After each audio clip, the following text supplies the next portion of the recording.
Welcome back to part 2. Okay, this is exactly where you guys crashed. I didn't realize until like a minute later, but I like closed out of the game so I could go back to this point. Surprisingly, they didn't make me go through that sad scene moment, so let me real quick on my stream. Yeah, but we crashed. I even have like a LAN cable connected to the router, but I still crashed. Like, bro, what? Why would I crash? Okay, see my mic is unmuted. That's great. Can you guys hear the music just fine? Hello there, Klee. How are you? The past, is it? You're right, the past. I'm just getting my pin message set up. Hold on. Yep, it seems you can hear it. Sorry for the echo. Here it's fine. It's fine? That's great. Thank you, thank you. Okay. Good, good, good. Don't think like that, Vivian. I'm sorry I crashed on you. It was my Wi-Fi, but we're back. No, you're not the one causing trouble. Whatever went down with the Exaltist, it was Landon who was pulling the strings. Pulling the strings? As for Dina and Camille, they knew the truth and they made their choice. Agreed. The Hollows and the disasters they caused took more than just their loved ones. Not all survivors cling to obsession and hatred like those two do. Oh yeah, but how are you doing, Glee? Welcome, welcome. If I didn't ask. Lord Phaethon. You need to believe in yourself. You need to believe in yourself, Vivian. From what I can see, you're handling this sacrifice crisis pretty well on your own. Besides, you told me you really like who you've become. I hope that you can believe in that, at the very least. I really like the music right here. It sounds really good. Cleesa's doing good. That's amazing! Yes, that'll always be true. Although Vivian is not doing so good.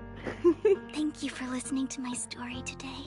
Of course. Years have gone by, but I've never had the courage to face all this. Maybe Dina and I were meant to meet today, so I could finally spill it all out. It lightens my heart a little. Aww. Lord Phaethon, you truly are a wonderful listener. Just come to me whenever you need. Not just today. Whenever you're feeling down, know that I'm here for you. Oh, the Phaethons are like so sweet. Both Bella and Wise. I will. It's been such a long day. You must be exhausted. I'll track down the location of the sacrifice core and let you know what I find. Good night, Lord Phaethon. Oh my gosh.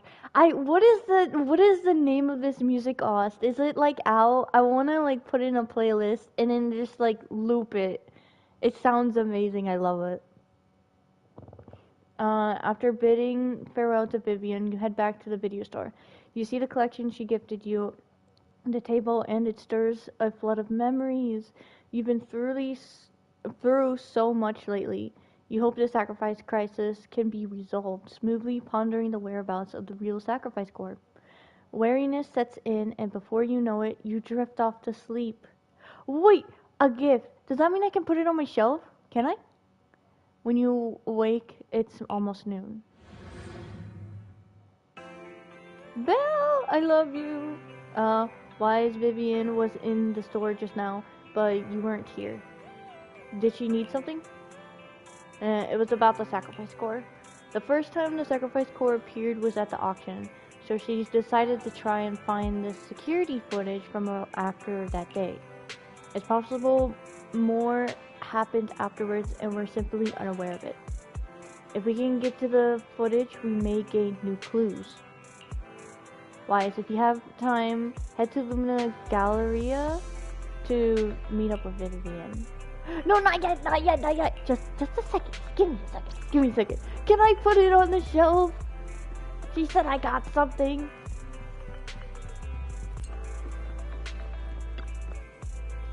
Let's see. What did we get? We didn't get anything. What was this? Hoshimi up. No, that's her hairpin. Did we get nothing? Nothing. Oh, I'll just put her hairpin. Actually, I kind of want to put the hairpin near the house building. Let's put it here. Near Mr. White.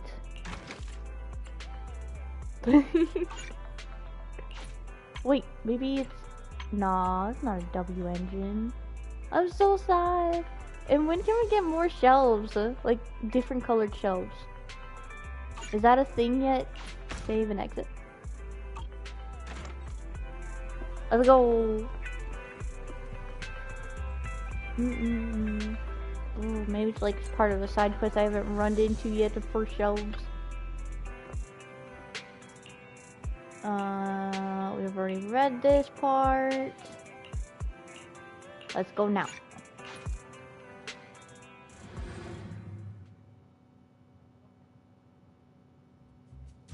Earlier, Vivian exchanged information with an acquaintance in the auctions house lounge.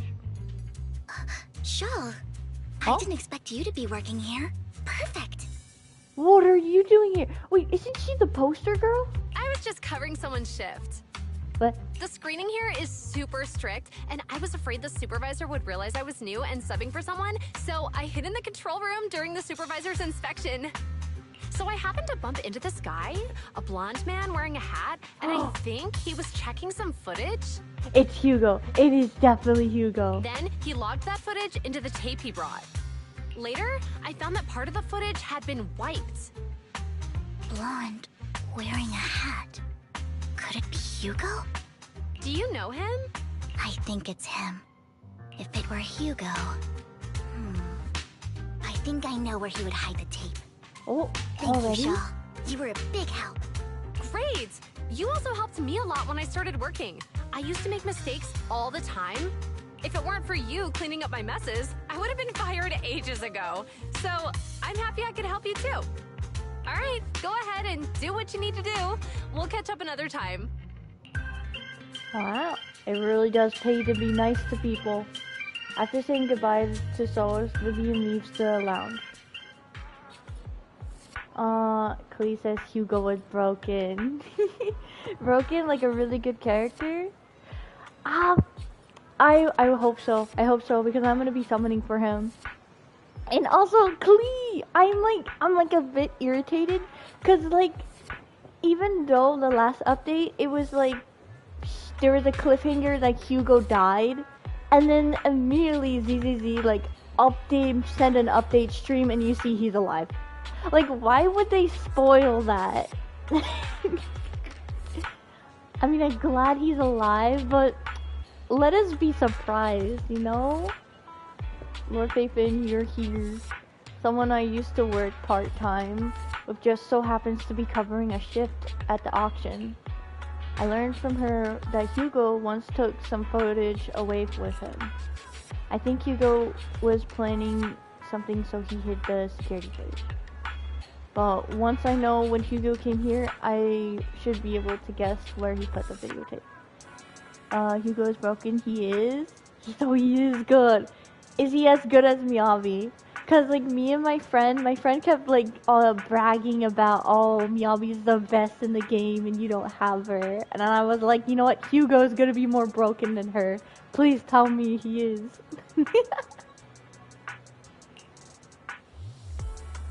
How? Huh? How? We are Mockingbird after all. It shouldn't be surprising. We have subtle ways of communicating information, should it? Once on a mission, we couldn't use communicators. So Hugo trained a few birds and put trackers on so we could communicate.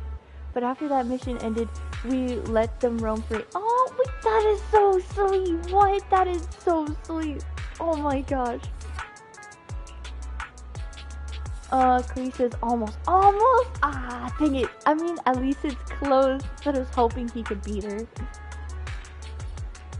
But I just checked the trackers, and one of those birds flew near the auction venue on the day Hugo took the footage. It still flies around here from time to time. The tracker only gives a broad area, but I believe this might be something Hugo left for us to find. If I'm not mistaken, the videotape is hidden wherever the bird is. I can't be sure which bird Hugo used this time, but all the birds he originally trained had at least some black feathers. Lord Faven, let's split up and search the area. So we need to search for black feathers from the bird. Clee says legit 0.1% worse. 0.1? So he's that close. Oh my gosh, that is crazy. But knowing my friend, he'll still brag. He'll just yeah, but 0.1% I'm better. Frog. If you seek a bird, you can send me a picture of it. I should be able to recognize it. If I were Hugo, where would I hide it? I couldn't read the rest.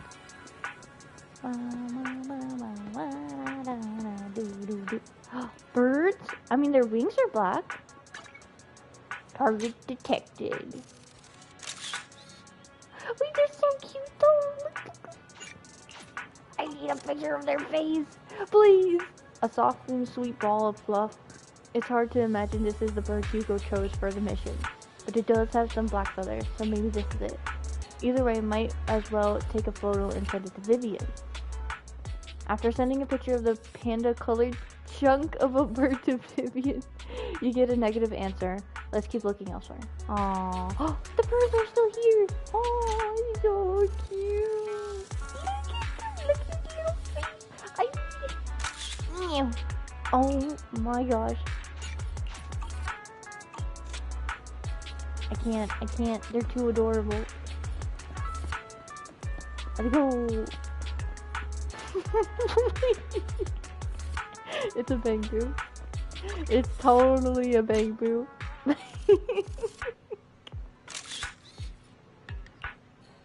Oh, this is a silly option. Penguin counts as a bird, I guess. And besides, using a bamboo for communication seems perfectly reasonable. It does, but it's like, the bamboo just looks so silly. What if it is this guy? Either way, let's take a photo and send it to Vivian. Although I don't think he can leave feathers all over the ground, since it's a robot. After sending the photo of the penguin-shaped bamboo to Vivian, Vivian responds with a long set of ellipses. Seems like we were wrong. Let's keep searching elsewhere. We were completely wrong. Oh, thank you, penguin bamboo, for standing there for the photo. Over here? Oh, this one. Oh, this is probably the bird. It's completely black. It's a crow. He looks so cool. Meow. Clee says work boo. Oh no, not work boo. I saw the short for work boo. I felt so bad. It's so funny though. Clee says I got Jane, by the way. You did. Congrats. My friend also did. Still lost only one 50-50. So wait, you lost and then won 50-50? Black crows in a dark alley. Seems a bit cliche, but this really is a good place to hide something. Let's take a photo of this crow and send it to Vivian. After receiving the photo, Vivian quickly responds, "That's the one." She quickly comes over. Nice, we found it. I like that we got like two silly ones and then we found the real one. It's all thanks to Lord Payfin we found them so quickly. If it's here, then Hugo must have hidden the videotape among these boxes. You look through the boxes and find the recording, but it's been damaged. Oh, that's not good. After discussing with Vivian, you decide to head back to the video store together to repair it, and check the contents before making your next move. Let's go back to the car! I know we could just press R1, but like, I kinda like using the car.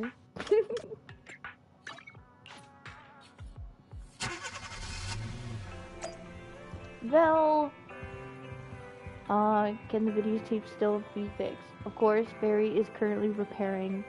Dang it, I couldn't read it in time. Barry repairs the videotape and you watch the recording. The content leaves you shocked. It's a conversation between Hugo and Camille. Oh, Camille! Oh. Clee says only one on any exclusive banner I got a character on. Oh. Well, but congrats for Jane. If I'm not mistaken, you and Vivian share the same goal. Hugo looks as gorgeous as ever. Silence is no good for negotiation. I just don't want Dina to reach a point of no return. Hasn't she already reached that point with what she's doing? The formula for the Landon's serum was lost, but a batch survived, and Dina was able to develop a substance that can be used for mind control. She's trying to combine the two to make sacrifices that would obey human commands. If the dormant sacrifice and the remaining Landon serum are destroyed, we can put an end to this. Dina's concoction can't create sacrifices on its own. And the sacrifice core? That belongs to the creator, not her. The creator? Although I find Landon's methods despicable, I can't deny that the Exaltists and the creator are leading us in the right direction. I just don't want Dina to spend her life trapped by her father's mistakes. That's understandable. I mean, no offense, but I find your protectiveness rather weird. Weird.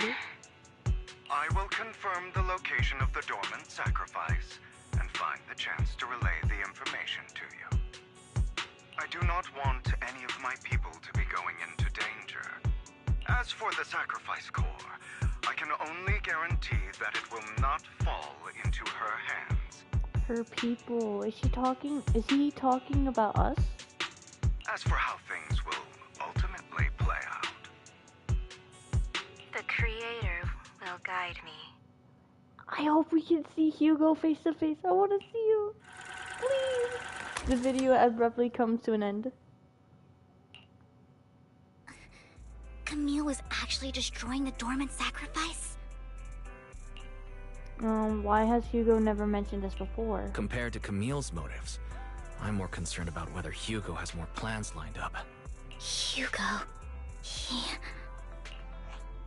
Wise, Lycon just sent a message saying he's got something urgent that he needs to talk to us about now. Lycon?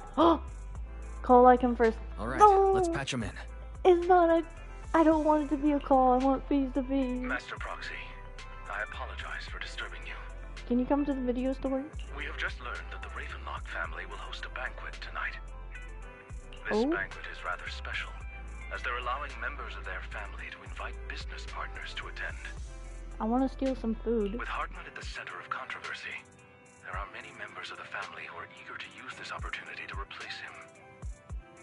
The mayor has been spreading rumors of a young tycoon who inherited a sizable fortune and is looking to partner with a person from an old and influential family.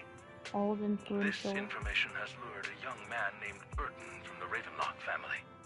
So, you want me to pose as this tycoon and use Burton to infiltrate the banquet? Correct. And Hartman's study is also located within the venue. Okay. I see. Hartman's study might hold valuable information.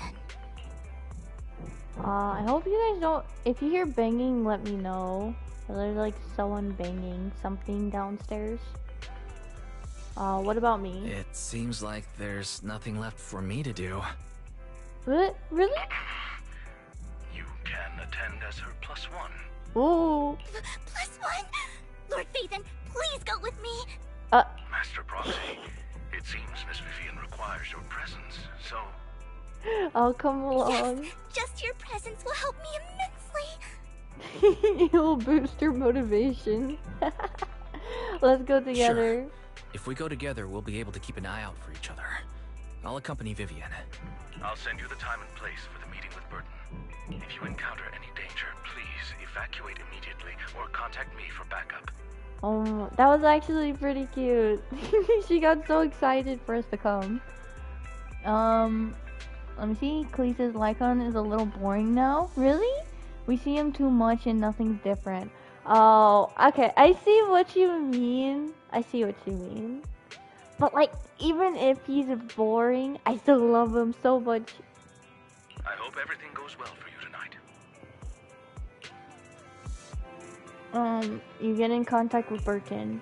He said he'll come to the 6th Street later to escort us to the banquet. Is there anything I need to look out for? I'm a bit nervous. Yeah. Don't worry, Lord Faithfin. Just leave the socializing to me. Nice, so I can continue being an introvert. I won't let any evildoers get close to you. But since there's still some time before we have to go, should we watch an instructional videotape on formal dinner etiquette together? That's actually a good idea. We could like take pointers from it. I learned everything from videotapes when I first went undercover at a banquet for a mission too. Though such a method isn't sufficient to master it, it's enough to deal with this one excursion. Then let's do some last minute studying. Yep, I'll go over the key details for you as we watch the tape. Are we gonna have to like put on a suit or something? Or just going in our regular clothes? You do some last minute studying on the etiquette expected at a formal banquet for your mission that night. Before you know it, evening has arrived. Lord Faithfin, Burton sent his location. Are you ready to join me for the banquet? Yes, I'm ready. Now I'll meet up with Burton first and make sure she's not tampered with the car. Lord Faithfin, please wait 5 minutes before joining me. It'll be safer this way. Oh, tamper the car. Like in those movies when people mess with the car. Vivian heads off first. After 5 minutes, she sends a message saying it's all good. Let's go meet up. The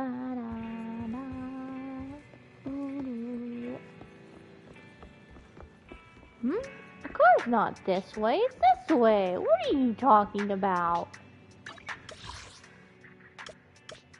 We gotta go to the remodeling shop. Oh, go.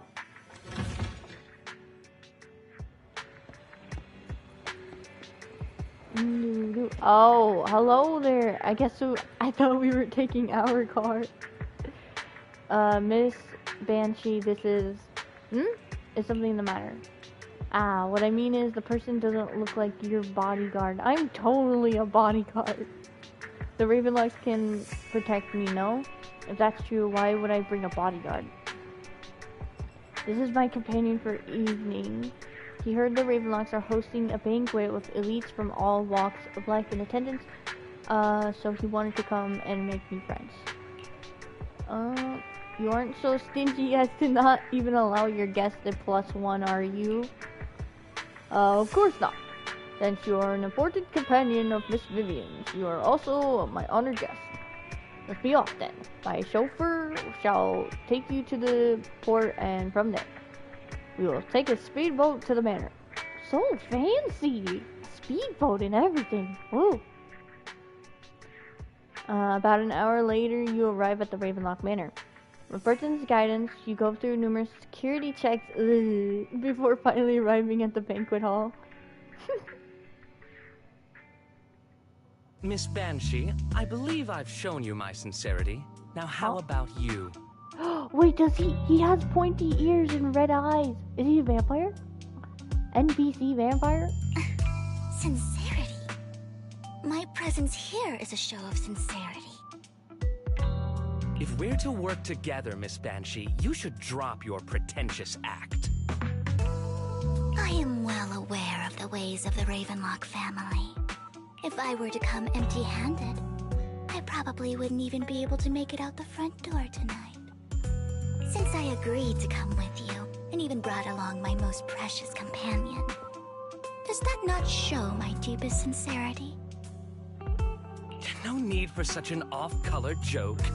Our door is always open for those coming or going. We both know what's what, so let's cut the small talk. She sounds like so professional. I know far more about how the Ravenlock family made their fortune than most here. I am also well aware of why Hartman, despite such a massive scandal, still remains in power. Oh? Do tell. Exaltists, Blessing, Sacrifice, Landon. Where would you like me to start? How did you know that? No, Who are you? Don't be so tense.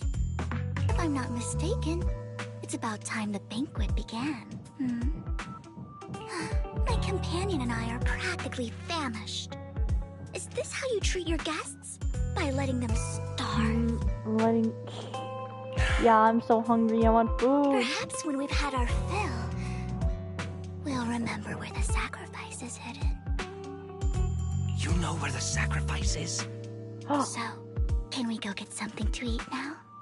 And I'm also looking forward to receiving a special dessert from you. Dessert? Like cake? We can discuss what you wish to know while we enjoy dessert. Of course. I wouldn't let such an important guest discuss matters on an empty stomach. As for dessert, I will prepare it myself, and I guarantee it will satisfy you. I'll come find you later. I wish you a pleasant evening. Burton hurriedly leaves, and Vivian seems to breathe a sigh of relief. That must have been stressful to talk to him. These kinds of people are exhausting to deal with. Yup. I really don't know how Hugo used to put up with it. Oh, what did you mean by dessert? You're totally like a noble lady just now. You always manage to surprise me. You sent him off with just a few words. If I were him, I'd think you were a powerful noble lady. It's just some techniques Hugo taught me. Like that dessert I mentioned. It means I want them to offer more if they want to come to an accord. Oh, so, okay. Fortunately, that old fox Hartman is terrified of losing power. He's definitely keeping the destruction of the sacrifice and the fact that the sacrifice core is fake hidden from the other family members. Otherwise, Burton wouldn't have been so willing to raise his offer. Lord Phaethon, let's find Hartman's study when the banquet is at its busiest. Or stick to the plan. Right. I've already taken note of the surrounding terrain. Once more people arrive, we'll enter the garden through the door in the corner of the banquet hall. Wherever you go, I'll follow, Lord Phaethon. Yup, I already know. In accordance with the plan, you head deep into the manor after sneaking out of the banquet hall with Vivian. It doesn't take you long to reach Hartman's study, and with a gentle push, the door actually opened. Wait, so then, like, I don't actually get to sneak around? We just get dialogue about it? Aww, that's sad. Isn't this going a bit too well? Yeah, it is. I didn't get to sneak. Maybe we were just lucky? Let's contact Lycon. Yes, absolutely. The security outside of the manor is really strict, but maybe it's more lax on the inside? Just in case, though, let's contact Lycon. Right. Having some backup would be safer. Our top priority is to investigate Hartman's office. Let's check Hartman's recent correspondences for clues. I still have concerns about the sacrifice core. Right. Though the core he gave Dina was fake, Hartman might have left a trick up his sleeve and hid the real one. Then let's split up. Wait, what about the Lycon call? You and Vivian search through Hartman's office for a while, but find nothing. Just then, footsteps suddenly come from outside. In a moment of panic, you hide behind the desk. Uh-oh. Esteemed guests, is the catering at the Ravenlock family banquet not to your satisfaction? He has a gun! And he knows we're here. Screenshot. Oh my gosh, this is a scary scene. Holy. So much so that these two distinguished guests felt the need to come to my humble office to scavenge for food. Don't want to come out? Well, after all, you don't have long left. Burton, that greedy idiot, fell for the mayor's trap. But I never expected that he would bring you into my territory. I suppose I should thank him. Otherwise, I would have had to go to great lengths to eliminate you. Ooh. Vivian, Phaethon, give Hugo my regards. Hugo? Tell him I shall be taking the wealth and power of the Ravenlock family for myself. So he's gonna let us survive. Although I feel like Vivian can beat him up immediately. Harmon raises his gun, aiming at the desk, yet there is no gunshot. With a clink of metal, a familiar voice comes. Bullet? How? What? He caught the bullets? Or maybe he like replaced it. Oh my gosh, look at him, he's so cool. I need to screenshot this. He looks so cool. He came to the rescue. Oh my gosh. Dear uncle, why must we be so distant with one another? You can just tell me what you want to say directly. Hugo! Impossible! You're... Uncle, you must know a Ravenlock will never stop until they get what they want. Did you really think I would be defeated so soon? When I have yet to trample you into the dirt. Whoa. His like voice is like so intimidating. Jeez. You filthy bastard! You only know how to resort to these petty tricks! Petty tricks? Perhaps you'd like to know what I managed to accomplish using this faked death of mine. Like that? So does that mean Lycon really didn't actually try and kill him? My dear uncle.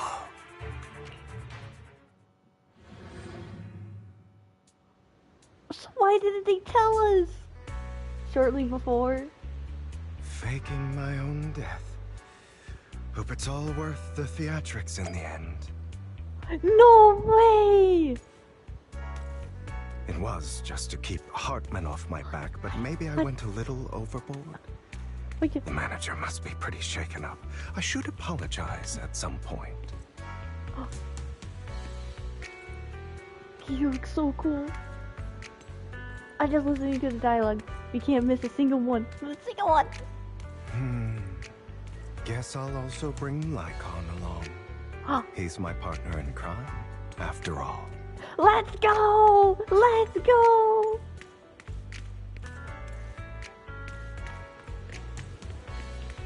Okay, they made up. Maybe they made up. There he is! Your partner in crime. Where's the stairs? Oh. Can I take a picture? I can't. Why? I wish I can up the camera a little higher. And then I don't want to. Whatever. Whatever. He looks so cool. I don't want to talk to you, you stupid NPC. I'm going to Lycon. Leave me alone. You're late. You're late. So strict. Spare me a moment to catch my breath, will you?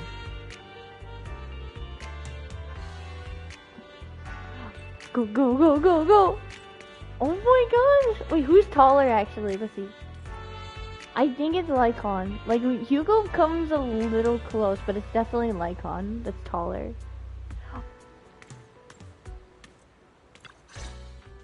You're taking longer to rest than I expected. So he really didn't try to kill. Look, there's blood packs on his hands. Oh my gosh. Wait, look at this picture.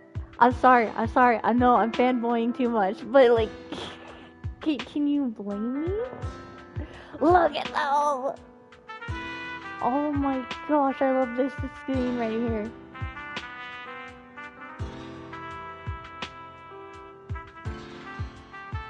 Okay, okay. Lycon, you think too highly of my physical capabilities. Well, thank you for your cooperation. I must say, if nothing else, at least your acting skills have improved. They look so cool together. Whoa.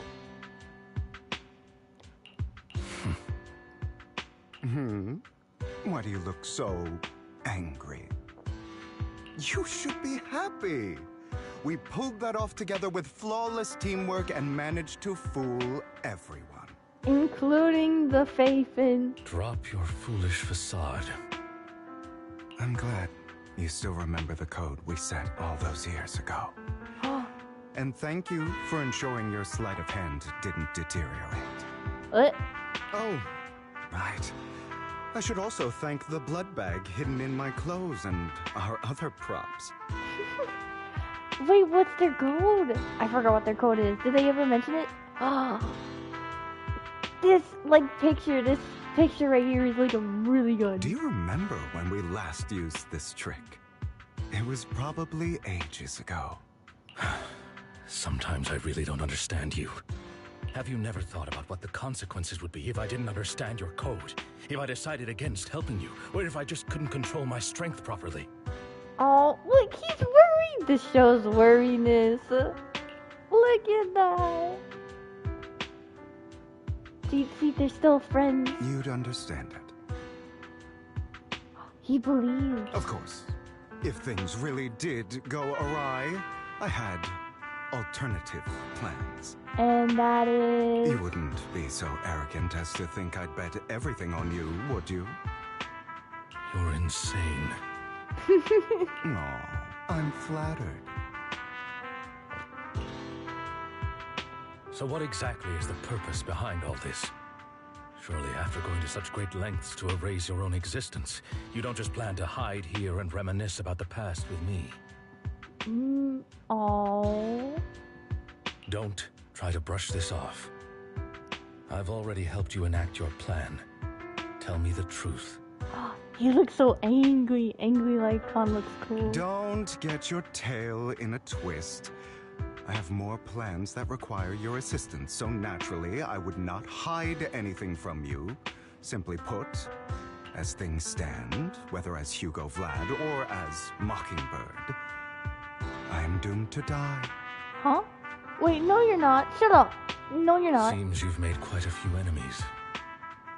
As a member of the Ravenlock family, I negotiated with Edmund and managed to obtain resources from Tops for my future plans. I also confirmed what attitude they held toward your master, the Mayflower family. Oh, that's why Mayflower sounded familiar. Okay. Meanwhile, I used my identity in Mockingbird to strike a deal with Hartman and gather information on their collaboration with the remnants of the Exaltists. That's where I got my intel on what Bringer left. Collaboration... Oh, by the way, the crime declaration letter that your dear mayor received, that was also sent by yours truly. He's probably figured that out by now, right? Though I'm not sure if he told you. The mayor learned about the sacrifice attacks through his own means, but lacked an opportunity to take action. That warning letter was precisely what he needed. You aren't hopeless yet. How delightful. So Hugo never betrayed. He was helping all along. Oh, wow. In short, I'm more well-informed than your lot because I get around, dealing with all these different important figures. But of course, it comes at a cost. It's only fair. After all, you can't hide the smoke from a wildfire. Rather than trying to carefully tame it and risk setting yourself alight, it's better to let it burn free. When I helped you put on your little act, killing you in front of everyone, you left the sacrifice core to Hartman. That was intentional too, then? Oh, yes. And it worked like a charm, didn't it? Now no one cares for me anymore, and all eyes are on Hartman. A perfect situation for keeping the Ravenlock family in check while dealing a cutting blow to the Exaltists behind them. Gee, Hugo is smart. He's like a genius. Another crucial point is Vivian and Phaethon. I must sever any ties they have with me or Mockingbird. No, what? Although I feel bad for Phaethon about what happened, but it had to be done. That's the only way they would be safe, allowing the plan to continue. I noticed that you never turned your blade toward Master Proxy. So, those words you said back then were also... I will bloody my hands. I will carry the weight of my sins. I will become the Abyss. Those are really cool words. Obviously. It was all an act. My acting has always been impeccable, as you know. It was very convincing. Hugo, you're taking such a tremendous risk. Why? Would you believe me if I said it's for justice? But unfortunately, it's not. I want revenge on the Ravenlock family. And I will make sure that despicable excuse for a human being, Hartman, suffers a slow, torturous end. Of course. I also promised Vivian that I would help her investigate the whole thing with the Exaltists. That's all. Oh, is he tired? You don't look too good. Is it your wounds? No. This is the first problem I plan to resolve. Lycon, do you have a place that is sufficiently discreet, quiet, and can take a lot of damage? Huh? A lot of? Lycon leads Hugo to a small warehouse in Fort Elpis. Hugo looks quite pleased with the place. After scanning the area for a moment, he sits down on a chair, pulls out some rope, and ties himself up. Huh? Wait, why? What's... What exactly are you doing? I don't know either. But he looks so cool doing it. Whoa, look at this picture. It's crazy. And like, why is Lycon all like dripping? Was it raining? It might have been raining. Or maybe he's just sweating. But he looks so cool. Don't look at me like that. If I didn't have to do this, I wouldn't. Huh? Hartman recently obtained a bizarre substance, most likely from those crazy Exaltists. After use, it allows control of the victim's mind. To some extent. Oh no. You were dosed with it. To be more precise, Lycon, I deliberately allowed Hartman to put this drug in my cup to facilitate our previous collaboration. What? Hugo tells Lycon of what happened back in the private suite, when he was negotiating with Hartman. The only reason Hartman agreed to work with him was because of this. Because he had drugged that red liquid. I see. Hold on. Why is he dripping? Did I miss something? I missed something. I don't know. After that, every time Hugo and Hartman met up, the latter would always add a small dose of that drug into Hugo's cup and then ask questions, attempting to glean information. After finding out about it, I quickly found someone to help analyze its composition. The good news is he gave me a very low dosage, perhaps because he was afraid I might notice. There's a different medication that can delay its onset, preventing me from actually being under his control. I simply need to put on a show in front of my dear uncle. The bad news is that currently there is no antidote. Oh, that's not good. The picture is so dang cool. You barely can tell like he's like tied up. You have to look closely. When I delay those effects, however, they will accumulate and erupt when my body reaches its limit. It may even break my mind. No! Wait, so that mean that's what he meant, he's doomed to die. And that's exactly what's happening now. I need to endure those accumulated consequences. So, I will lock myself in this room for however long that takes. I've tied my limbs to prevent me from smashing this place or accidentally hurting myself. Oh. Anyway, after you leave, do not open this door, no matter what you hear. Oh gosh. I don't like this. Like, this is so sad. Those effects, however, they will accumulate and erupt my body into my mind. Oh my gosh. Just so then he can't be taken control of. I recommend seeking professional medical assistance. This is advice I received from a doctor. Or are you saying you don't believe I can make it? So,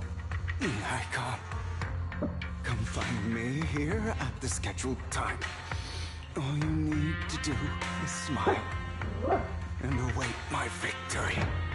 Aww. What if I want to stop you? You know you won't succeed. You never have. And you never will. Well, time is short.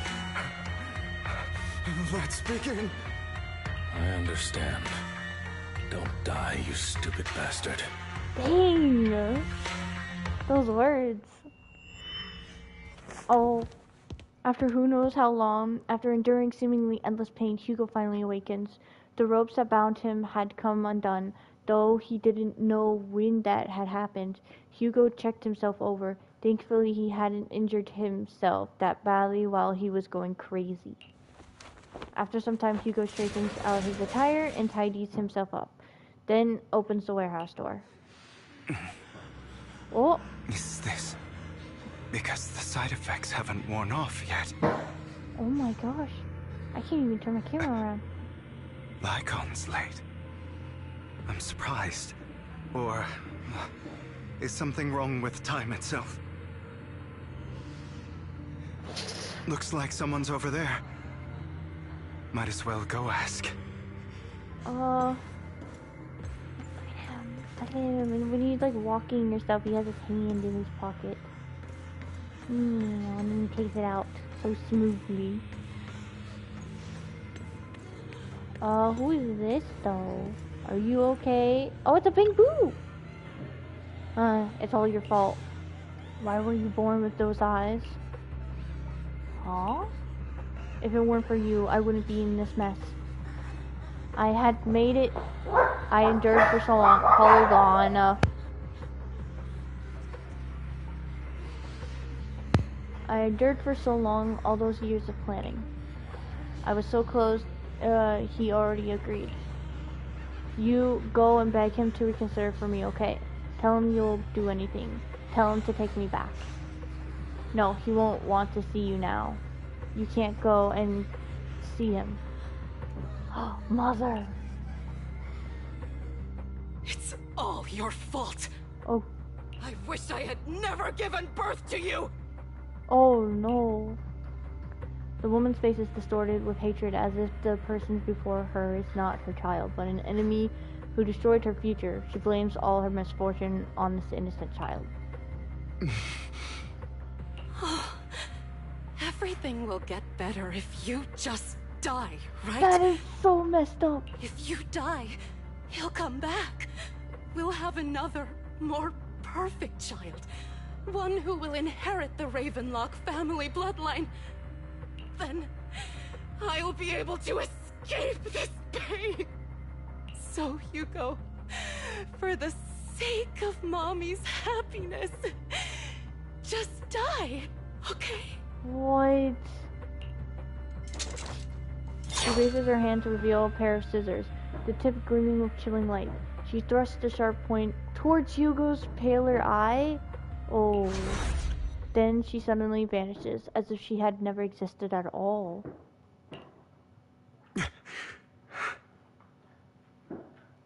So, I wasn't awake yet after all. That's because you don't want to wake up again. Hugo's inner demon, and it doesn't bang boo. Who are you? I am you. Hidden deep within your heart. Your most true self. You want to kill her, don't you? Your so-called mother. Every time she beat you without reason, when she tried to gouge out your eyes, when she sold you into that hell, laughing all the while. You wanted to be the one to end her life. Oh gosh. Why not admit your hatred? As you are, you can hunt her down and make her pay for the living hell of a childhood she made you suffer. Lord Branya says, morning, sir. Hello there, Lord Branya. How are you today? Yes, I hate her. I hate her because she was foolish and shallow, greedy and stupid. I hate her because she doesn't deserve to be a mother. Agreed. She did everything she could to try and get into the Ravenlock family, believing she could live a life of luxury without having to do anything, and never realizing she was a pawn, discarded from the very beginning. So she chose to blame me. Blame me for my heterochromia. Blame me for my very existence. But I won't kill her, because I know it won't change anything. She was incapable of loving me, just as she is incapable of loving herself. Have you been brainwashed by that dog? Keeping up the act of being some magnanimous and forgiving fool? Dog. Don't compare us. Oh, is he talking about Lycon? I've simply come to understand love or hate. I make my own choices, and they have nothing to do with anyone else. She sold you to the Ravenlock family for a huge of money. She used that money to start a new life without you. While she was indulging herself, you were going through hell in the Ravenlock Manor. Does it not torment you? Do you not feel the hatred?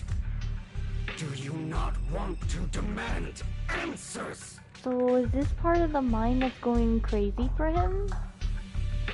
Inside his head. Kill her. Only by killing her can you be truly free.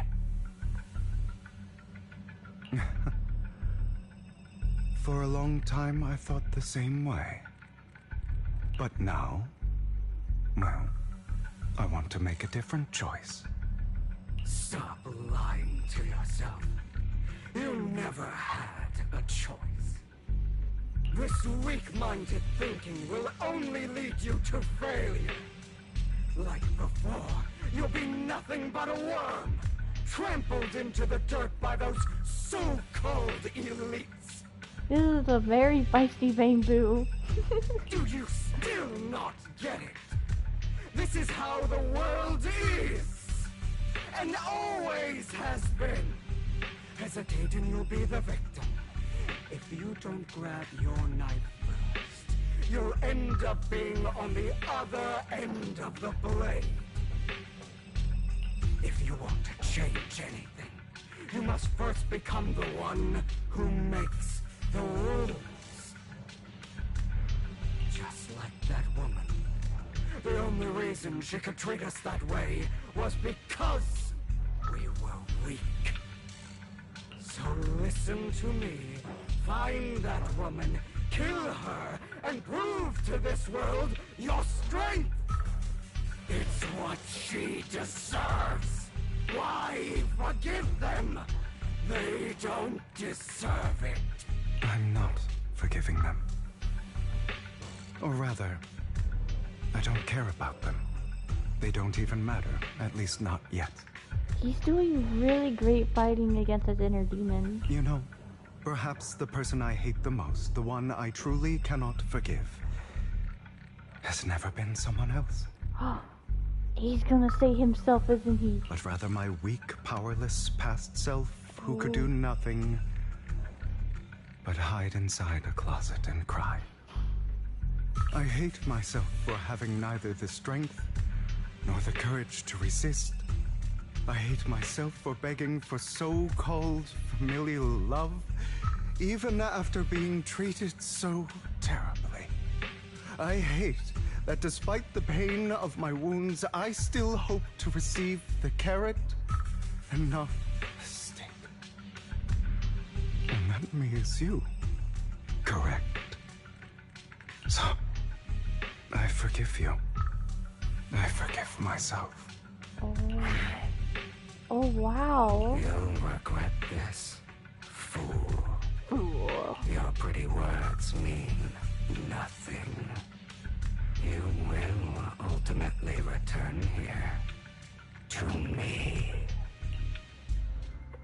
Jeez, that was like so intense. After an intense bout, of dizziness, Hugo awakens in the dark warehouse. The ropes that bound him had come undone at some point. Hugo takes a deep breath of the damp air and stands up. Hugo straightens out his attire and tidies himself up. Then he opens the warehouse door. Hopefully this time he's actually awake. I see. This is still an illusion. Ah, dang it. I wonder who's going to show up this time.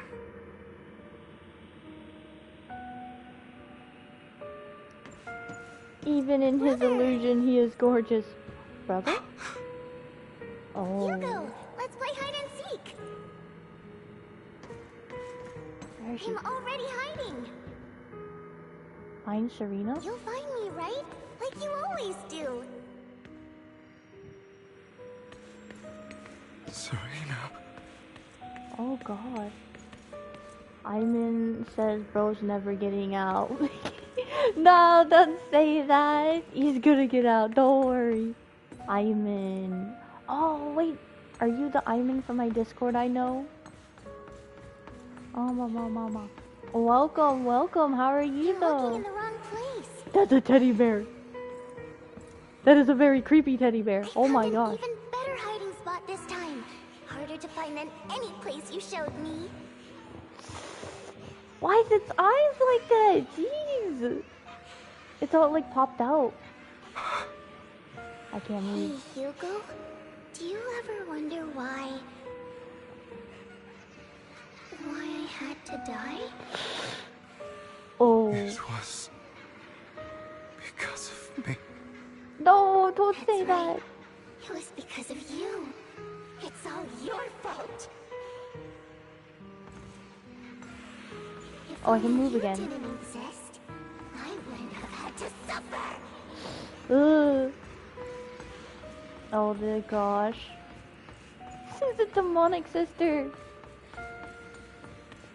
Honey Rose says, okay, Ryder, I'm back, but I'm heading off to work. See ya. Bye, Honey Rose. Have a great day at work. Iman says, yeah. Oh! Well then, welcome. Another teddy bear. You're really... I can't believe you still haven't found me after all this time. You're really obsessed with teddy bears. Have you forgotten about me?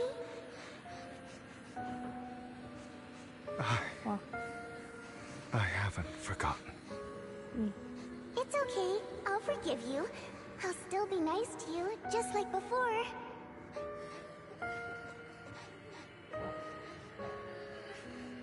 I was the only one I can who move was again. ever nice to you, wasn't I? Guessing I have to go up there. Yes. Then tell me, why do good people always suffer? Why is kindness always punished instead? Tell me, Hugo? Why? He has no answers. How do you expect him to answer that? Yes? Oh, this way? The way you came. I left you a surprise there. I don't want to see it. People? Oh, it's the inner demon Bangbu. What a cruel... I cannot say that word. As expected of a disgusting... Yep. Lady Serene was so nice to him, yet he... How does he still have the nerve to stay in this house? They shouldn't have let him from the start. The filthy, lowly blood. Oh, wow. Ivan says, meanwhile, Hugo has his pockets in his hand. He always has his pockets in his hand, but in, like, such a cool way. Curses and insults encircle Hugo, piercing his skin like frozen knives. The mockery and rage form a wave that crashes through him, threatening to drown him. Then as the that is not even a word, is it? Cacophony reaches its peak, it goes silent. The air seems to congeal in the silence, deep and oppressive. It is as if time stood still, with only his rapid heartbeat echoing. Oh. I told you that you would eventually return. We're only returned because you have us trapped. We meet again, my friend. I told you, I am you. The side of you that you've always tried to deny existed. Of course. I know. This time it's about Serena. Right? Yes. Your half-sister. And the only child in the Ravenlock family who was kind to you. Unfortunately. It was her kindness that led to her untimely death. But she would have never said all those words. It was my fault. I don't like the way you blame yourself. Because that means I'm to blame as well. And I don't think I did anything wrong. Your mother sold you to the Ravenlocks. And your father, he saw your talent and wanted to use you to push the other children into competing with each other. My brothers and sisters wanted to get rid of me from the moment they first saw me. Every character in like YAYYYYYYY has such like a dark past. Well, maybe not everyone, but a lot. In their eyes, you were no more than a slave. But Serena dared to treat you, a slave, as if you were human. And so, she was fated to die. They tried to kill me. Many times. But I was careful. And they did not succeed. So they killed Serena, who was weaker, an easier target, and pinned everything on you. Serena died in your place. Those cruel brats thought that by reporting this to Father, they could use it to get rid of you, a rival who threatened their positions. Yet, not only did Father not blame you for the incident, he praised you for it. Wait, I remember that part. That was really messed up. In this world, only the ruthless, cruel, and merciless can stand at the top. And that's exactly what you managed to live up to, no? You found a perfect opportunity thereafter to catch the ringleader of the group who framed you and almost beat him to death.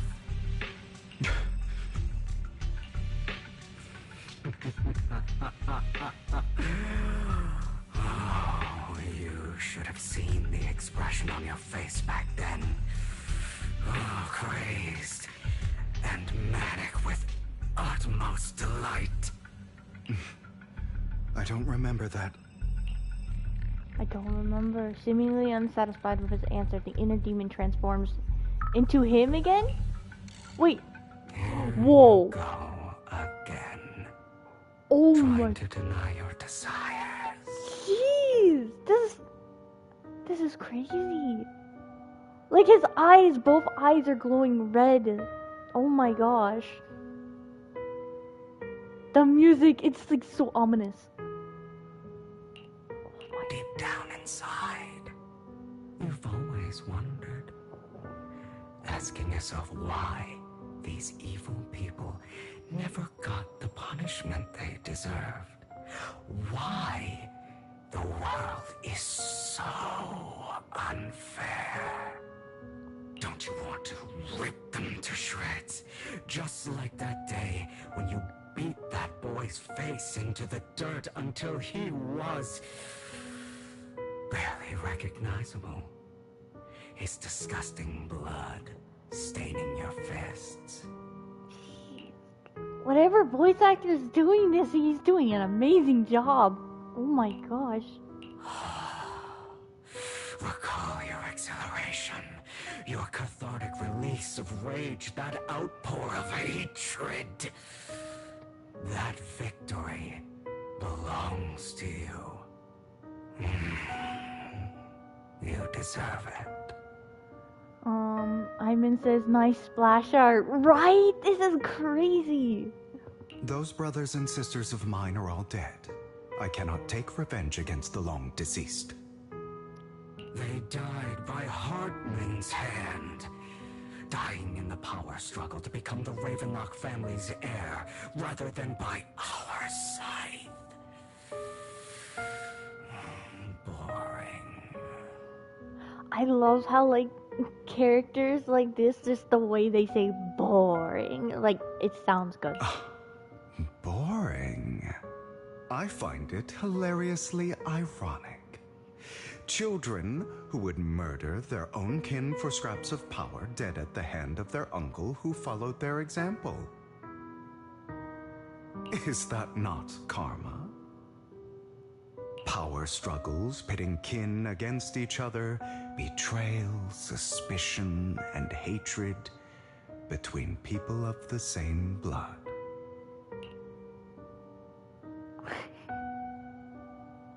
The picture. It's like a curse, written into the Ravenlock family's genes.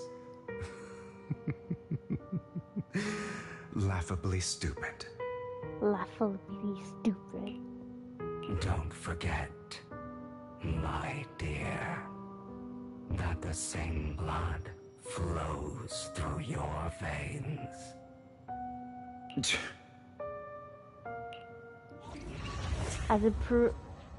As if to prove his words, the inner demon transforms into Hartman. No, not Hartman. He already looked cool as Hugo. That's right, my dear nephew. Oh, now we get an annoying NPC. No matter how much you deny it, the blood of the Ravenlock family flows through your veins. Oh, is this trying to control him? Survival of the fittest. Only the strongest deserve to live. Only the strongest deserve to rule. This is the path of success that has led the Ravenlock family to victory countless times. A blessing and a curse etched into your flesh and blood. As long as you live, you'll never escape the mark of family. You are destined to one day become someone like me, like your father. No, he can just disown you all.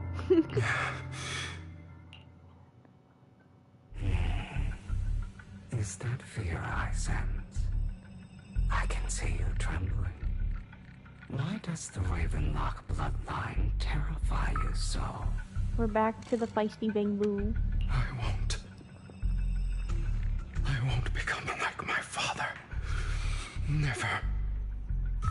You won't become a failure like him. So relax. Our power eclipses him, and so does our ambition. So, do not deny your own desires. Do not resist your own ambition. This is the talent you were born with. The best gift fate has ever given you. Admit it. Deep within your heart lies a spark, yearning to ignite a raging inferno that will burn everything down. And I am that spark. Jeez, after an intense bout of dizziness, Hugo awakens in the dark warehouse. The ropes that bound him come undone at the point. Hugo takes a deep breath of the damp air and stands up. Hugo straightens out his attire and tidies himself up. Then he opens the warehouse door. At that point, I would be like, you know what? No, I'm gonna be an illusion again. There's no point in straightening myself up. And then you just walk out and you see Lycon. We're still in the illusion.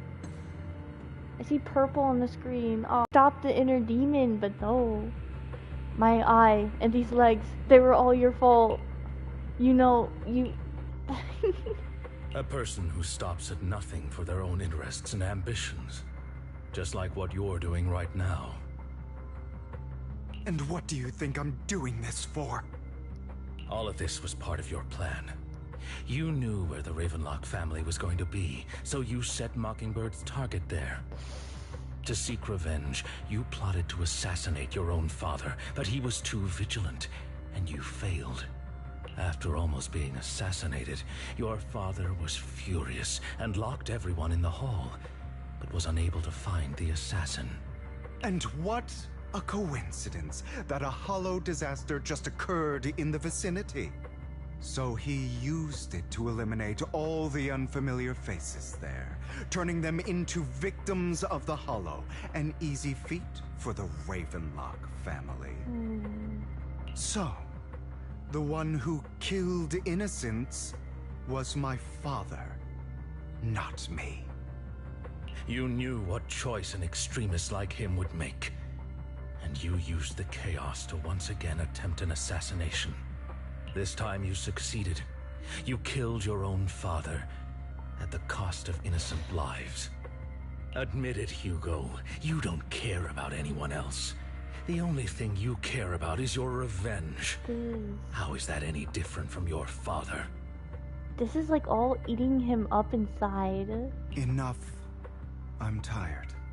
I may hate him for betraying me, but he wouldn't say something like that. What? You aren't Lycon. Huh? You're the other me, hidden deep within my heart. No way! He trusts Lycon that much. He knows. Hugo takes a deep breath and slowly opens his eyes. Lycon is gone, and in his place is that familiar figure. Without a doubt, he is still within an illusion.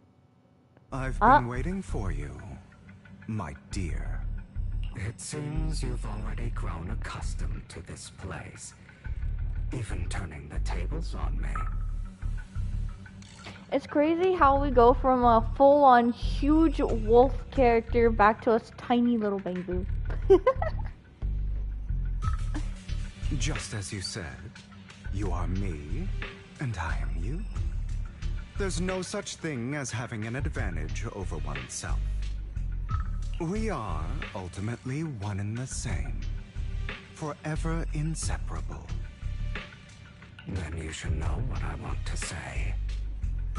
When you and Lycon split, you didn't even try to clear up the misunderstanding, didn't deny or argue against what he said.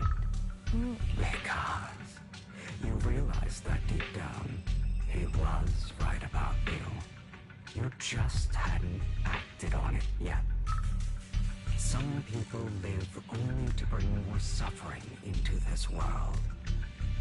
Sometimes, murder is what brings justice back into this world.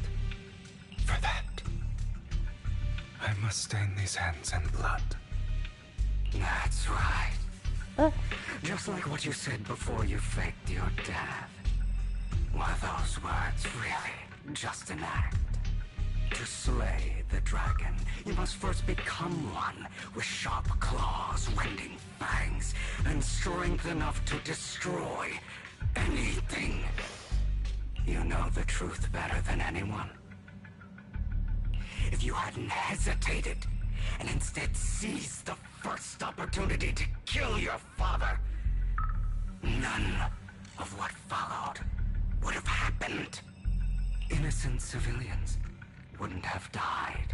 Your partner wouldn't have lost an eye and both legs trying to save people. And Mockingbird would have never gotten to that point. He's talking about Lycon. You can save more people. Save good people. Save more lives than the evil ones you take. I've spent countless hours in regret over that incident. So why not submit to your true nature? You want to be the judge, jury, and executioner of this world. And you can. You can. I wasn't responsible for Father's death. The true mastermind is my uncle, Hartman. His schemes to kill the head of the family were all so he could take control. Mockingbird was simply unlucky enough to get caught up in it. What time is it actually? It's 5:04, jeez. So, for a behemoth like the Ravenlock family, with its roots so deep, a single person's death, regardless of who that person is, wouldn't change anything. Of course, whether it's Tops, the Mayflower family, or even the entire world, it's actually all the same. I refuse to be dragged down by pointless hatred any longer. You foolish, stubborn idiot. Do you understand the power of hatred? Have we not come this far precisely because of it? Or are you going to follow Lycon and Jack's twisted logic? Come on. You don't actually trust anyone? No, he trusts Lycon completely. Otherwise, why would you hide this whole scheme of faking your death from them?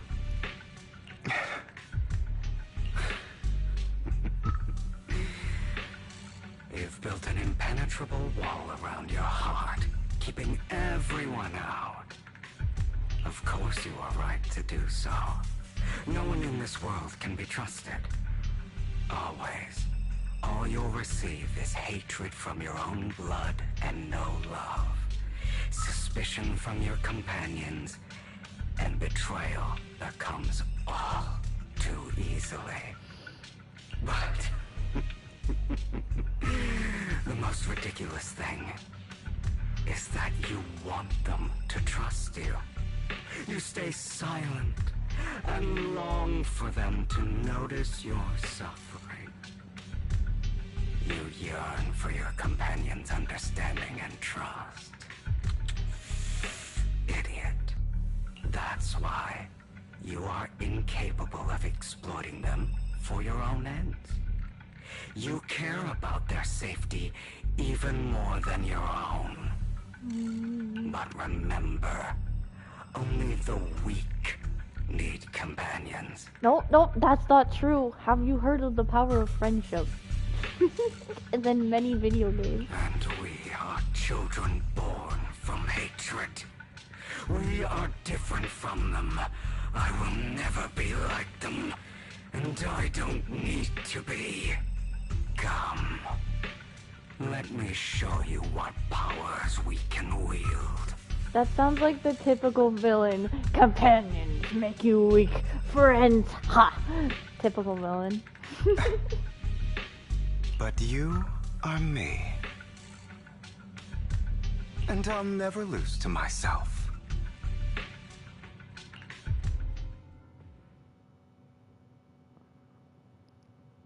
I'll never lose to myself. Great words. Oh, wait, scene time? Oh? What are we gonna see? Hugo.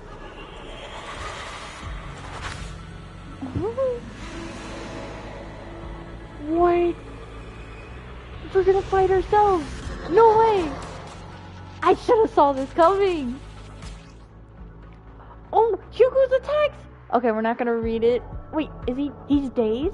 Wait, is he a stun character? I haven't seen the update, so I don't know. Iman says power of friendship solos. Exactly. Think about all the injustice you suffered. Okay, he holds his attack. It's about time if you choose to forgive. You're betraying yourself. You know that. Letting you consume me would be the real betrayal to myself. Oh my gosh, he's so hard to fight. I have you now.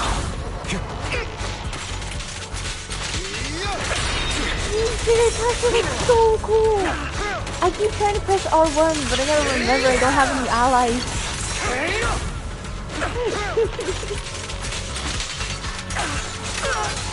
Oh my gosh.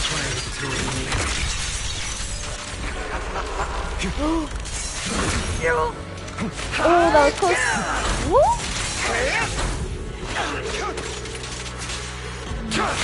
Oh, I don't have the eyes. Trying to run, are we? I wonder if I could pair Lycon and Hugo together. Like, would they be good together? I wonder. You're too scared to face. I feel like they would make them good together. And what you truly desire.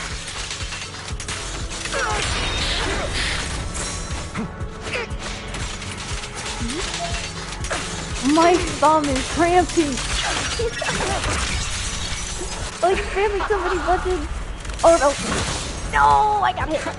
Wait, let's go around a little bit. Like, whoa, man, this place is so foggy. I cannot like see anything. Oh. Oh my gosh. Okay, let's fight now. We're never gonna be able to come back to this place.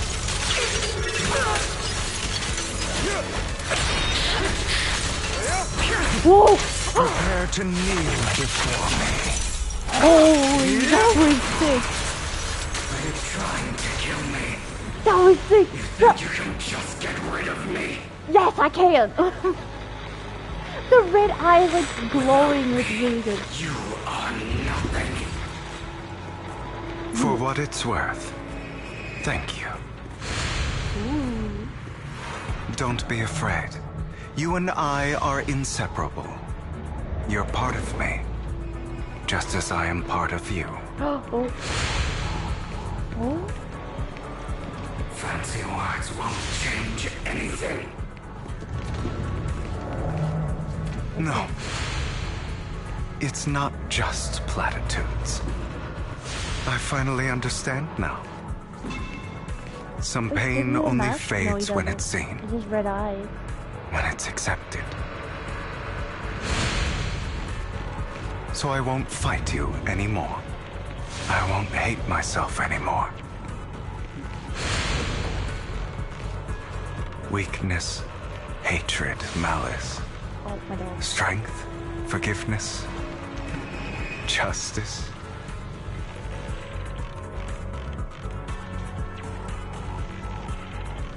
Oh my gosh, that battle was crazy though. Woo! I like that. Finally, it's time to meet up with Lycon. But like, man, I sucked at dodging.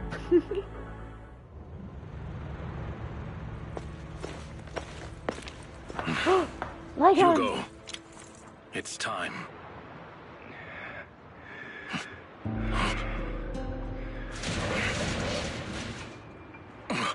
Hugo. Hugo, you... Did I scare you? I made it through. I won. No praise for me, my dearest partner. What? My dearest partner, I like that. I'm gonna rewatch that scene. That was too good. This is just like what I saw in my dream. There's not an illusion anymore. There's no purple. I guess there are still some lingering side effects.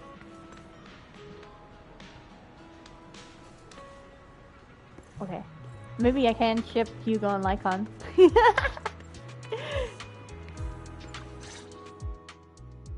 Ah, my former partner.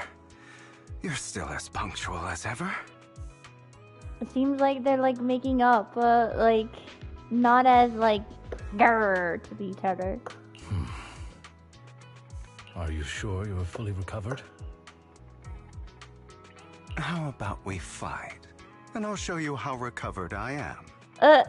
Wait a minute. You just recovered. Not a good idea. I refuse to fight someone who is in need of medical attention. Lycon falls silent for a moment and eventually hands over a coin. No, looking at the packaging, it's not a coin, but a familiar chocolate? How thoughtful. I'm touched. Or perhaps is this simply part of Victoria Housekeeping's professional care? No, it's for a friend. I'd rather you not starve to death. Hugo takes the coin. After a moment of silence, he eventually eats it. Oh yeah, I forgot! They said all his coins that he's sold is actually chocolate. Not to your liking. I'm fairly certain this is the same kind as before. No. I've just gone too long without food. It feels a bit uncomfortable. That's understandable. Eating candy after starving is not a good idea. Either way, thank you. Now tell me, what exactly happened in the warehouse? Just going a bit crazy from... you know what? Were you expecting anything else? But I did have a very long dream. A dream about many things from the past. If I had to put it into words, it would be like giving myself psychological therapy. Very torturing psychological therapy. You seem like you could benefit from some too. How about it? Want to book a session with me? Trust me, I'm a pro. Seems you really have recovered. Well, of course. I'm feeling pretty great right now. Like I could argue with you all day on every petty detail of who exactly was in the wrong back then. I wanted to ask, what you said about Mockingbird before, when you faked your death, was that part of the act? You mean the part about how Mockingbird has never really changed anything or saved anyone. I didn't expect you to still be so hung up on this. Interesting. After all, it was you who chose to betray Mockingbird. To betray me. No, wait, we're going back to this again. Just as I said before, I never considered Mockingbird a failure. Perhaps Mockingbird deviated from its origins, but it has its value. You shouldn't reject the things you've done. Or Mockingbird. I have contemplated this before. Yes. Mockingbird has helped some people and has genuinely managed to cause trouble for those who abuse their positions of power for evil. Yet those in high positions still possess immense resources, and the people we helped remain destitute and suffering, willing to become slaves to those in power for scraps. But just as you said, even if what we did was childishly idealistic and flawed, as little as we actually achieved, even the slightest change is by no means meaningless. I just see an Officer Mew Mew board in the very back of them. It's such a serious conversation with a silly board. Nothing holds more value to me than Mockingbird. Hugo stares out at the ocean. A gentle breeze lifts his golden locks. The sunlight glances off both his eyes. All right, let's catch up later. I still have things to do and need to wrap up my plan. I thought you would rest up first. As much as I would the chocolate prefer coin. that. My dear uncle and the Exaltist fanatics likely would not give me such an opportunity. If all has gone to plan, the fish will have taken the bait already. And if everything goes very well, I'll soon have solid evidence of the Ravenlock family's crimes. Well then, thank you for your assistance, former partner. Let's part ways here. I'll go with you. Lycon, surely you don't think that because I just recovered, I'm too weak to deal with those useless fools. No, let him come. Hartman's actions will disturb the safety of New Eridu. As I serve the mayor, I should intervene. Very well, whatever. Let's go. Let's go. And don't slow me down. Before that, don't you have something to tell me? What do you mean? Don't play coy with me. I know you're not spilling your whole plan. So you kick things off by approaching Edmund from the top's big shot. How did you manage to sweet talk him? I'm a bit of an illegitimate child, but I still have that Ravenlock family blood running through my veins. Funny enough, this Lord Edmund thinks direct lineage is way more noble than the side branches, which is absolute laughable. Oh, absolutely. So I played his arrogance to my advantage. And let's be real, I had some juicy intel to swap with those high rollers, but that's Mockingbird's secret. So I can't let any others in on it. With the sacrifice core from the mayor's lab, your handiwork too. You could say that the security there is no joke, so I had to leverage tops for some extra intel. After all, as you know, they've got plenty of moles planted next to your mayor. I wish this was all during a talking scene. I want to hear their voices. And it was you who threw the sacrifice core up for auction. So, to lure in the Exaltus, you knew they'd be all over it. Yep, I embedded the sacrifice core right into the robe of heroes. They actually match pretty nicely, don't you think? Classic you. I heard that after the auction, they found a stash of counterfeit Denny's. Wait, is the counterfeit Denny's chocolate coins? It is, isn't it? Feel free to take a wild guess, but honestly, I think those Denny's would rather be out in the wild than sitting in those hoity-toity accounts. Then you found Hartman and talked him into a partnership, getting your hands on more intel on the sacrifice and the Exaltus. Dang, Lycan's figuring out everything! After that, you shot that crime warning letter to the mayor, giving the city a legit reason to spring into action. Yep, that was the spot on. Look at you, real genius over here. In the end, you faked your own death to pull yourself out of the mess, and you used the whole show to redirect everyone's attention to Hartman and the Ravenlocks, keeping the Exaltus on their toes. Hold on a second. If that's all there is, why did you let Hartman slip you the drug? I mean, you have a way to dodge that kind of thing. He has a good point. Why did he take it? Oh, as punishment? For hating himself? Lycon, I've got something I've been keeping under wraps. Actually, I've teamed up with your beloved mayor. What? When it comes to stopping the Exaltus, the mayor and I are on the same wavelengths, so we can totally collaborate. What you should be wondering is why he didn't clue you in on this. The mayor must have his own reasons. If you can convince yourself to that, more power to you. Just know if you ever want to swing back to Mockingbird, you can come beg me. So Hugo's willing to let him in back to Mockingbird. He wants him to come back. I'll make sure to turn you down gracefully. No! What? Alright, enough chit chat. We've got bigger things to deal with. No, that was a joke. It was a joke. He's definitely letting him in.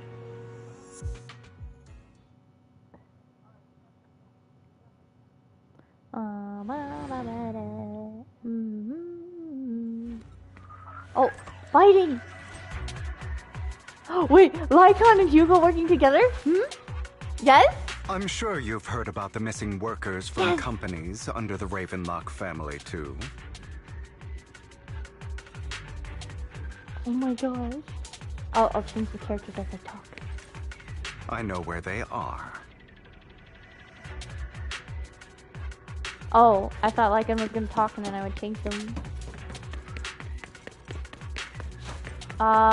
If the battle music is very loud Those over my mic, just let me know. The workers with them are the victims who were tricked into going into the Hollow.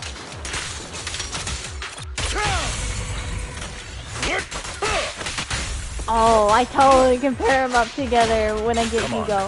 If I get him. Come on, let's get them out of here. Oh, I thought that was a voice line for this battle. Dang, they took him out fast. Oh, hello there, you and Ty the workers. Thank goodness, someone's here to save us. Thank you. You're welcome. So could you tell us what those Ravenlocks did to you before they ran off? They're a bunch of liars. They tricked us into this hollow.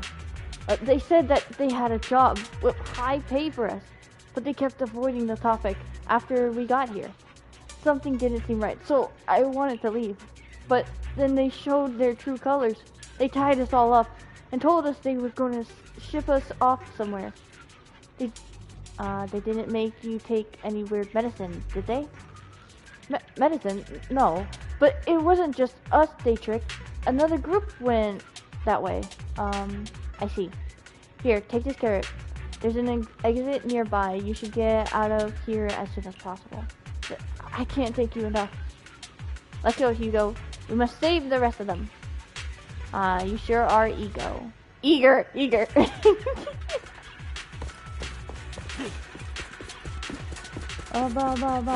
Every time I think of ego, I think of the I am the egoist. It's from too long. Bunch of nobodies.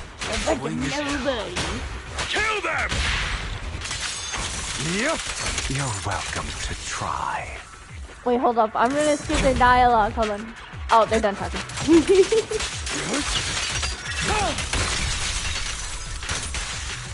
Oh my gosh, he is amazing! I have to pull for him. I gotta. There's no way I can't pull when he comes out.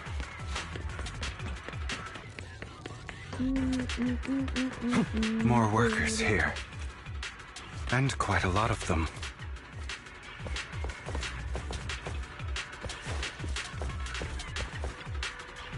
You and the workers? Who are you? You're saviors. Thank you. I had a bad feeling about that group from the start. I shouldn't have ignored my gut instinct. Did these Ravenlocks do anything to you? Do anything? Well, we weren't doing as we were told, so they tied us up. Nothing else? Good. Alright, there was another batch of workers ahead of us. They should be by the roof. Don't worry, I'll handle it. You should get out of here as soon as you can. Let's continue. Is Hartman behind this, too? Hello. Dialogue. Of course. He threw them into the Hollow like offerings for the Exaltists. Oh, that's terrible. To him, those workers are just another resource, no different from the ether his company mines in the Hollow. You can just stare at this gorgeous character as they talk. Oh, they're done talking. Amma says, yeah, I think I'm gonna head over and sleep. It's pretty late here. Goodbye, Ryder. Bye, Ivan. Thanks for joining. Hope you enjoyed. And have a good night's rest. Meow. Oh, we could have like switched and listened to. Oh, the elevator wasn't very long. Interesting.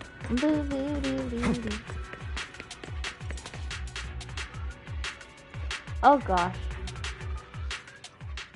There's more over there. Let's Yeah, hurry. they're talking. It's different this time. Don't rush in. Let's listen in on what they're saying first. I still need more direct evidence to ensure the plan is absolutely foolproof. The compensation you promised. It's all real, right? No, it's not. I'm sorry. All we have to do is follow you into the hollow for some simple tasks, and you'll give us a huge sum of dennies. Sounds real suspicious. Shut your trap.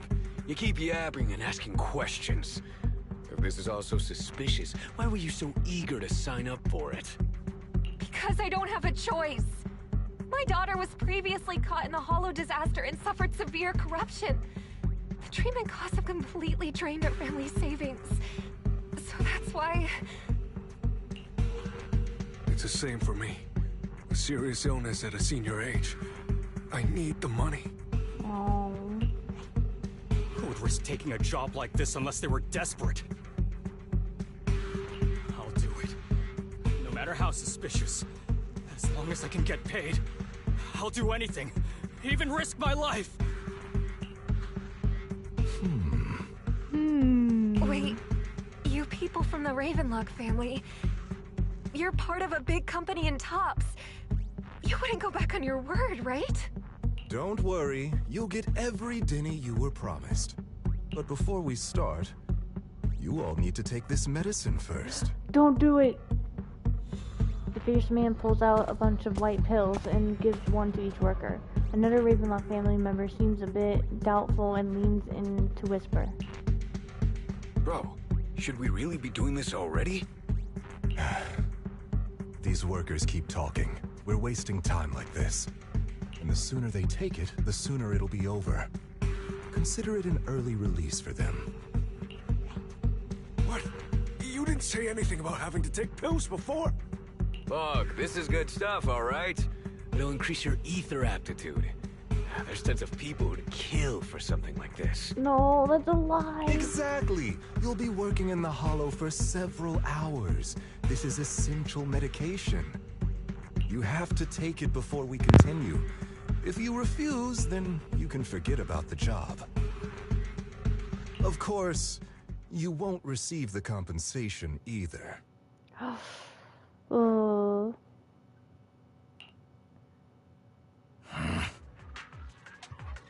Lycon, what are you doing? Rescuing those workers, of course. There's clearly something off about those pills. We can't let them take them. Now is not the right time. As I said, we need more evidence to ensure the plan works. And as I said many years ago, you can't exploit innocence to achieve your goal. So that's how you see it. If that's not what you want me to think, then explain everything to me. All right. It's a little complicated, but simply put, these workers will be fine. Oh? Of course, Really? it's your choice to trust me or not. Trust him! But if you try to rush in, I will stop you. I trust you. Hold up, I need to screenshot that. Remember those words. Meanwhile, the workers have also made their decision. Except for the talkative worker, most of them already swallowed the pills. That's when the arrogant Ravenlock family member finally reveals his true nature, saying, "You think I'd let you run?" while forcibly shoving the pills into the worker's mouth.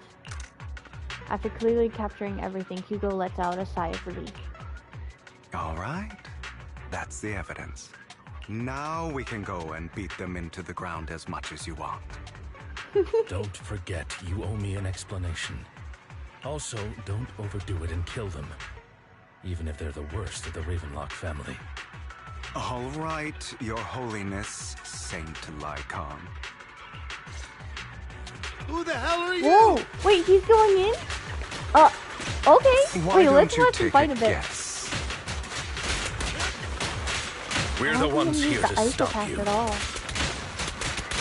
Oh wow, he's really cornering him.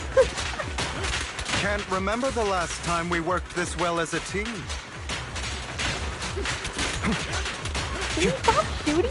I'm trying to watch Lycon beat him up.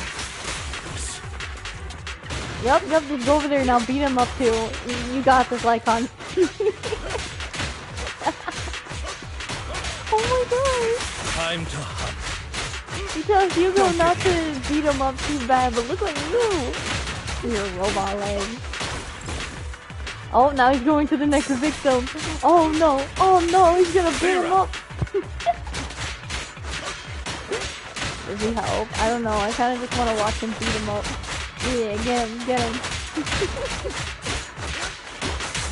Time to let order. Here, I'll pull the ult out. There you go, you're welcome. How are they feeling? Oh, there's more. I'm fine. To be honest, I think I prefer the way you used to fight. Oh. Wait, hold on, this dialogue, don't help me. You had a lot more aggression. Oh, we can see the ice now a bit. Because I merely learned to control my strength. I don't want to sit down. Oh, he's getting fired. When I need to be aggressive, I will be. Ooh. That's something to see. Okay, now I'll help. Allow me to reach my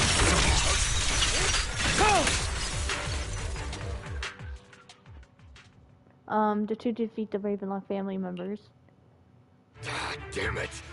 Who the hell are you? How dare you mess with the Ravenlock family?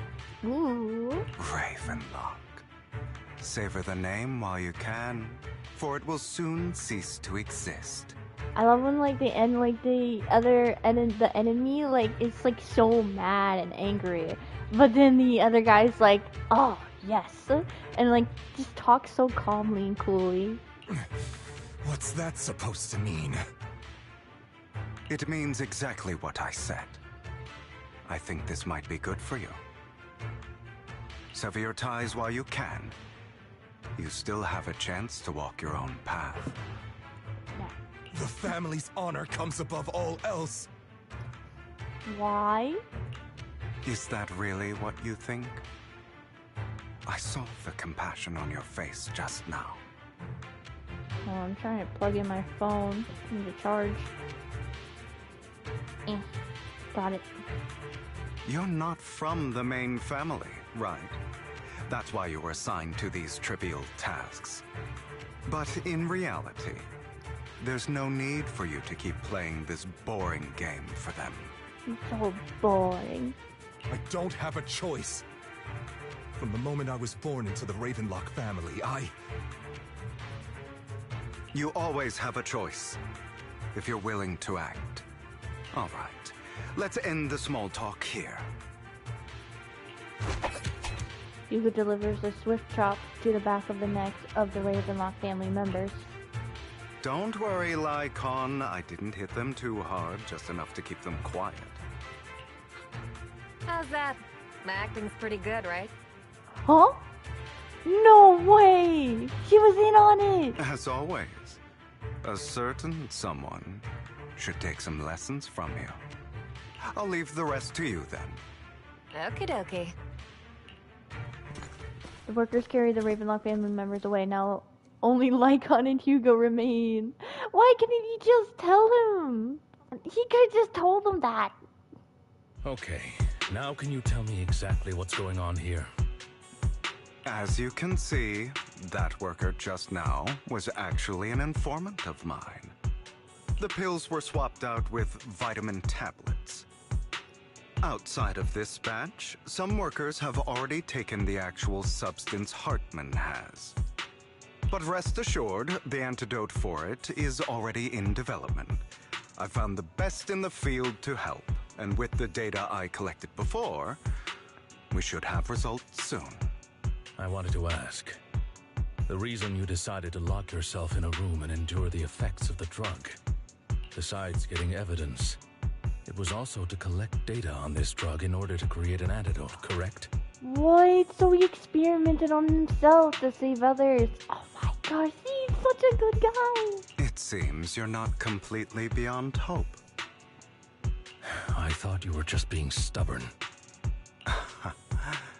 Sometimes I wonder if you know me at all. Then, I have one last question. Why did you never tell me any of this back then? The truth is, I heard everything. That entire conversation between you and Jack. Really? Before he passed away in that small attic. When Jack called you aside and gave you those warnings. Oh, I see. What? Oh my gosh. He was right there. And they didn't even notice him. And he's so much tinier. Like, very small and skinny. Oh, Lycon is still just... He's definitely smaller. But, like, he's still really tall. When he told me you might go down the wrong path? That's right. You never said anything. What would I even do? Scream and rage over your suspicions, or get on my knees and beg for you to trust me? You know there's no way I'd allow myself to do such a thing. Besides, back then, even I was confused about myself. Oh, so he didn't want to correct it. Jack, he... It's all in the past. You don't need to explain anything to me. Enough. We should get going.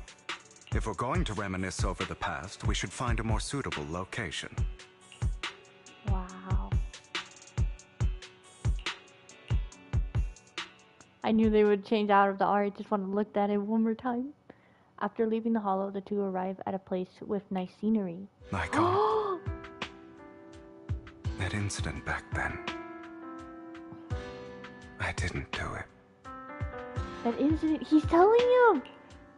See, this is like a total, I can ship him. Like, look at this, it's so pretty. This is, they're just staring into the distance beyond the boats. Oh my gosh.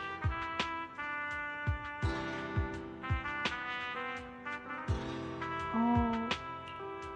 It was a scheme Hartman devised to take over the family. It was Hartman who killed my father, too. I only discovered the truth long after the fact.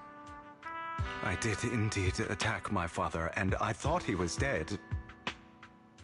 But he wasn't. I couldn't kill him. And even before that, if I hadn't hesitated, none of what followed would have happened. Oh. Like such a little nice art scene right here.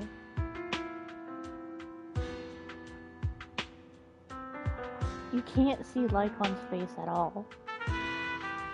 Because it is very fluffy fur.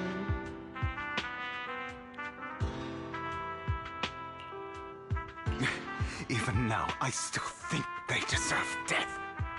But I no longer care to personally deliver that fate. They're beneath me.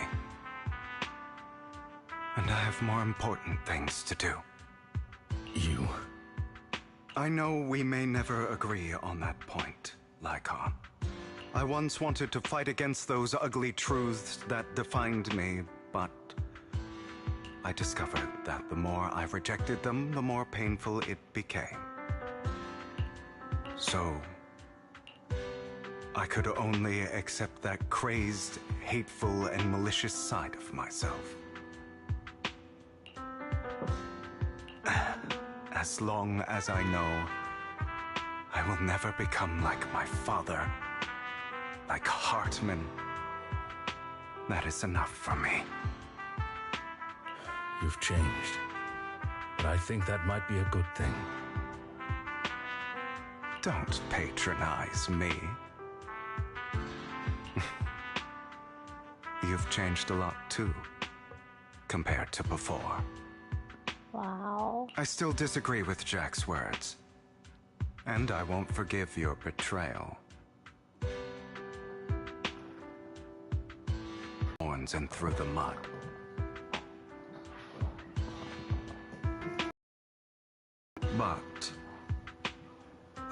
also allow you to walk your own path. Lycon. Oh, they're like true friends. True friends. Should I say thank you? You're welcome. Come to think of it, we haven't talked about your legs and eye. Alright. It was just an accident, not your fault. I'm doing well now. I hope you are too. On the contrary, perhaps I should be the one apologizing. I misjudged you. I used to think you wanted power, that everything you did was for your own ambitions. I thought you wanted the power to pass judgment on all in this world like a god. I am a god. I am my own god. Oh. Or you could say that in this world, everyone is their own god. That's a good way to put it. There are many things that we are powerless to change. But there are also many choices we can make. Just as I said before, I am the only one who can kill me or save me. I'm glad you think that way. Let's go. I still have one last thing to do. Hold up. They're gonna change out of this art scene. It is so beautiful. Like, oh my gosh. This is like amazing. I like how he's like leaning over against the rail. And just gazing into the distance. To witness the end of Ravenlock.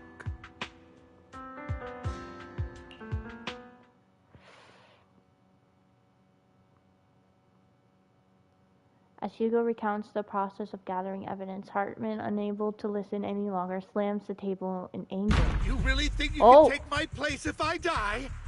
Never, you filthy bastard! Oh wow, language! And look at this scene! Your little tricks mean nothing. As long as the Ravenlock family stands, I can still get back on my feet. You still don't get it, do you? Oh wow. This was never about avenging my father. And I don't care about taking your place.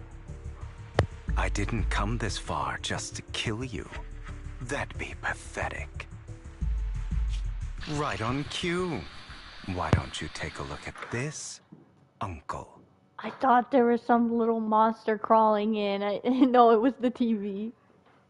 On behalf of TOPS, I'd like to clarify that we had no involvement in the Ravenlock family's actions.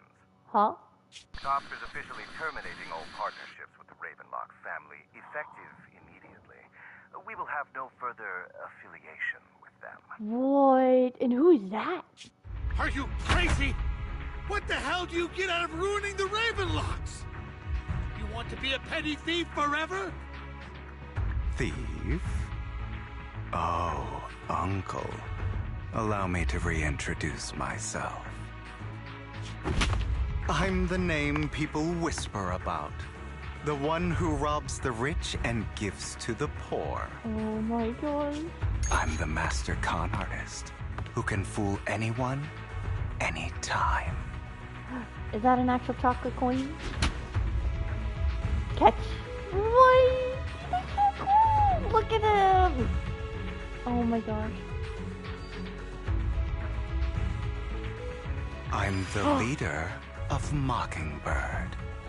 The one who turns every headline into my own stage. Now he's back. He's back. I have friends who'd catch me if I fall, partners who'd shed tears for me, and allies who always have my back. See, there's so many screenshot moments in this chapter. Look at this. Like all from the past update. I am Hugo Vlad. You're the one who needs the Ravenlock name. I never did. You ungrateful bastard! You should have never been born. What? That's such a terrible thing, but I don't think he'll care about that. You flatter me. Same goes for you, Uncle. You leave the Ravenlock Manor on Hugo's speedboat. Speedboat? He has his personal speedboat. After reaching Port Elpis, you all wait for Lycon to arrive. You've done well, Vivian. You had better give me an explanation. And here I thought this would be a touching reunion. What's with all the anger? Hugo, I'm a member of Mockingbird too. And I mourned your death. Listen, Vivian. I don't want you or the people you cherish to get caught up in danger because of me. I've always been selfish. So I don't hesitate to use you all as variables in my plans. But it is because I am selfish that I also don't want my failures to affect my treasured companions. Aww. In any case, if you were in the same position, would you not make the same decisions? Oh, she would. Lycon's taking care of everything outside. We should go. Also, Wise, thank you. And I'm sorry for the whole act where I threatened you. It was the only way for Hartman to drop his guard against you and leave you be. I, Hugo Vlad, am forever indebted to you. No, it's okay. You can do that whenever you want. I won't expect you to be bad. Oh wow, my sentence was not very English sentence, but it's fine. With Lycon's assistance, you successfully leave the Ravenlock family manor and return to the video store. Master Proxy, although it is late, there is some important intel that I must give you now. Really? What is it? So you knew about everything? Did you know about Hugo's plan to fake his death and everything that's been happening, Lycon? I was simply playing along. After all, I could not determine whether Hugo's plan would pose a threat to you.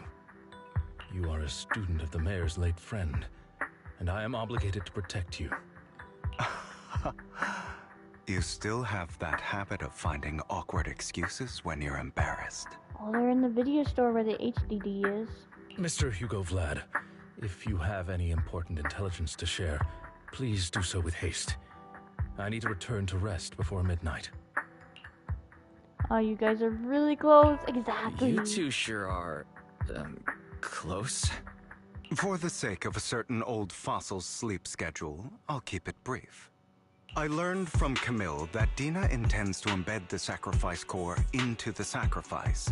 Apparently, it will make the sacrifice much stronger. Sacrifices created this way will not retain their minds and will indiscriminately attack all living beings, including their creator. Ooh, why would he create that? So the Exaltists don't do this. It would bring them no benefit. But Dina's concoction can control people's minds. If a person takes the pill and is injected with the serum Landon left behind, the sacrifice would be under its creator's control. Okay, I see. Although the dormant sacrifice has been destroyed, Dina found a batch of that serum her father created and wants to create new sacrifices. We have no idea where the real core is. Putting aside the sacrifice for now, Hartman's sacrifice core is fake. We don't know where the real one disappeared to. The real core has always been here. In the chocolate coin? Here? In Lord Phaethan's video store? Oh. Vivian, do you remember when I suggested you give that collectible to our dear Proxy? I remember. But that was just an ordinary pendant. And I've met the person who submitted it. She has absolutely no connection to the Exaltists. How about our dear Proxy take out that pendant so we can take a look? No way. So we had it all along. After finding the pendant sent by Vivian, Hugo takes it and gently presses a hidden clasp. The pendant clips open from the middle. Inside is the sacrificial core. What? Fancy collectible. Collectible gifted by Vivian. It looks like an expensive and exquisite piece of art, and no one could have guessed it could be opened inside. It conceals the mysterious sacrificial core. That is crazy! Oh my gosh!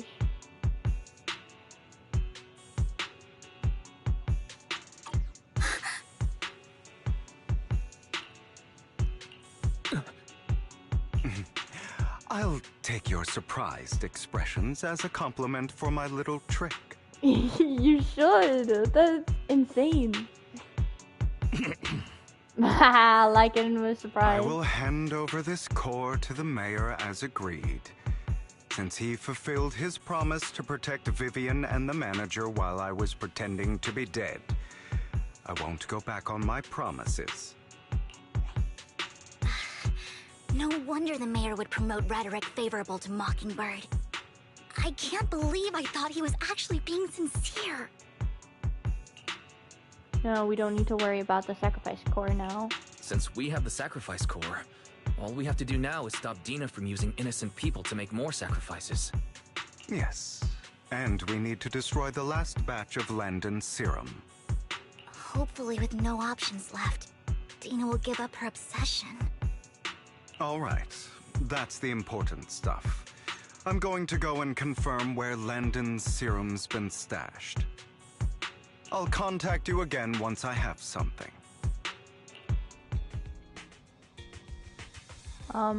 What's wrong, Lycon? Weren't you in a rush to get back and rest? You act like you're going to turn into a werewolf after midnight or something.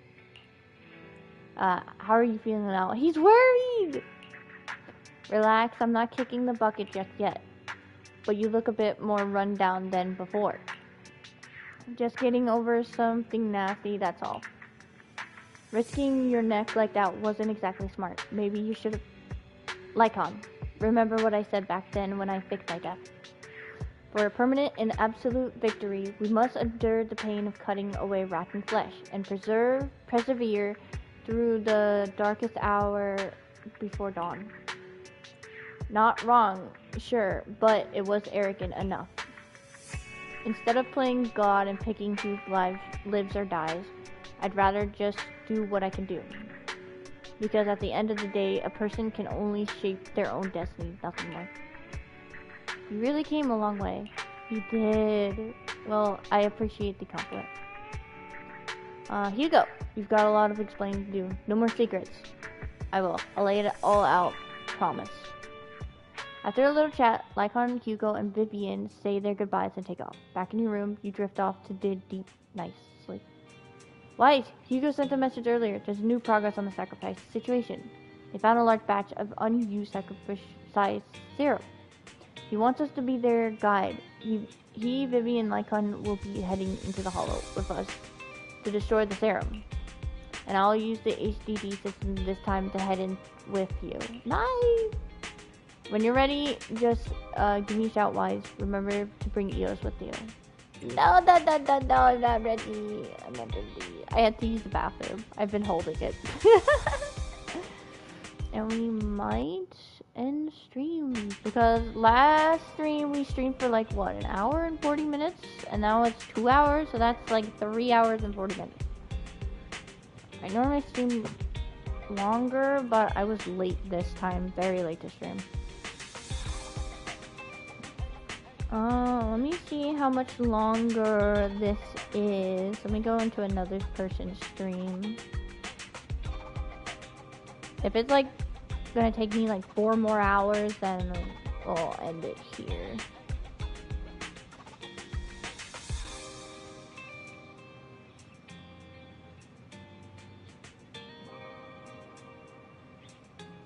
Alright, everyone.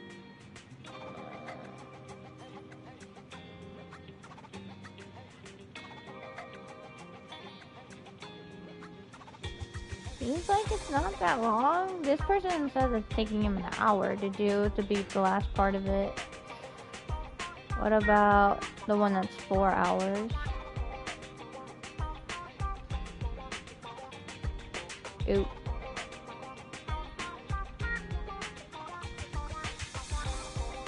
Yeah? There's just basically 1 more hour left of this quest, it seems. Although it'll probably take us longer, a little longer than that. Okay, we'll keep streaming then. But I will be right back. I have to use the bathroom. We in 5 minutes. There you go.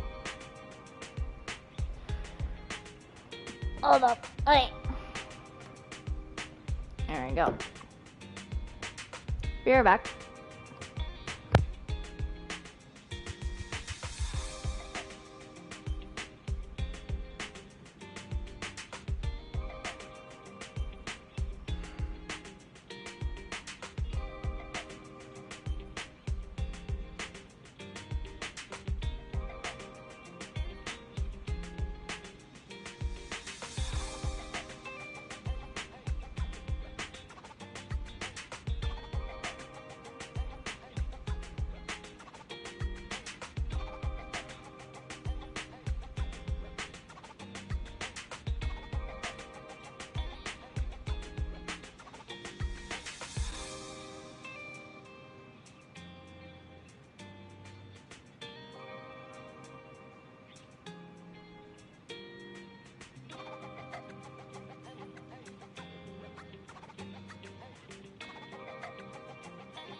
Now I am back, and I got a cookie. I thought I was unmuted. I do this mistake all the time. I'm like, I have 2 mutes I can do. PS5 can mute, and then my headsets can mute. And I unmute my headsets thinking I'm unmuted, but no, my controller kept me muted. I'm like, oh no. But yeah, I'm back. YAYYYYYY sent a message earlier. There's new progress. Oh, we have already read this. We've read this. We've read this. Yes, I'm ready. Storytelling.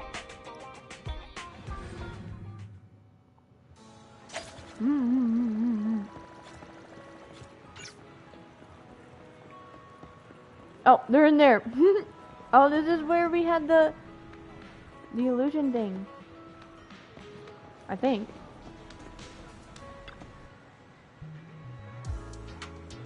Dear managers, you're here.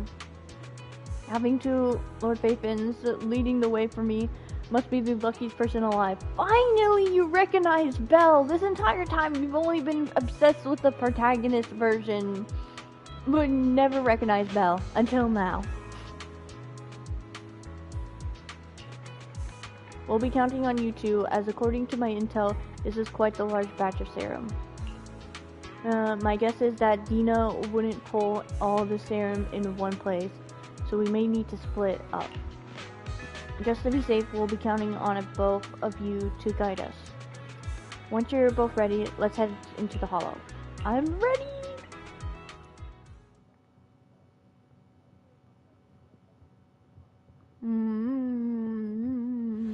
I'm probably going to be fighting a sacrifice as a boss. Most likely. This cookie's pretty good. Landon's stash should be somewhere nearby. Allow me. I did some digging. Some of the missing workers were brought here too.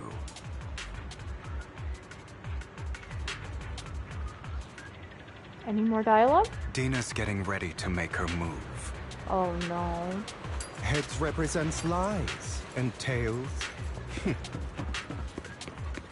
Don't worry, we'll clear them out. Oh!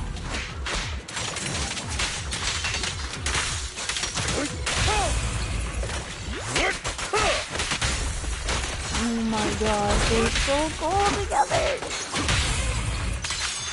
Yep. I mean, I guess like Lycon, Vivian, and Hugo can actually be worked together.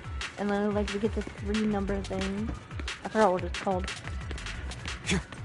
They're trying to destroy the goods! Stop them! Like that extra buff between switching places. We need to take care of the guards first. Go.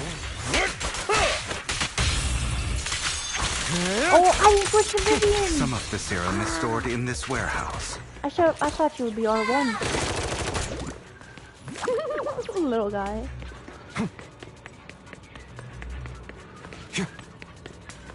Oh, the box. Do I break it? Oh, I break it. You're not taking anything from here.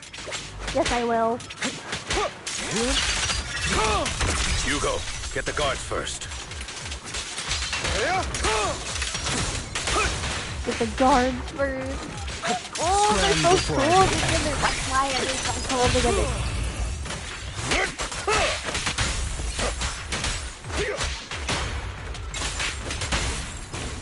You just stepped into your own grave! I'll write the ending to your nightmare. Fools. Prostrate yourself before the abyss. Oh my god. Okay, this ult seems like to do something else other than like it's not a damage ult. More like it seems like maybe boosting. Like I'll bite your throat out. Like it doesn't damage them. But when I continue to attack it, I don't know.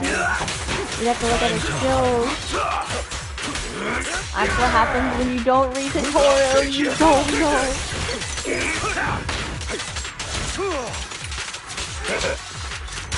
Move it! Ah, don't kill him! Out of my way! Clear out! Truth is a beloved fairy tale. How are you looking? Don't you know? It might try skirting this way.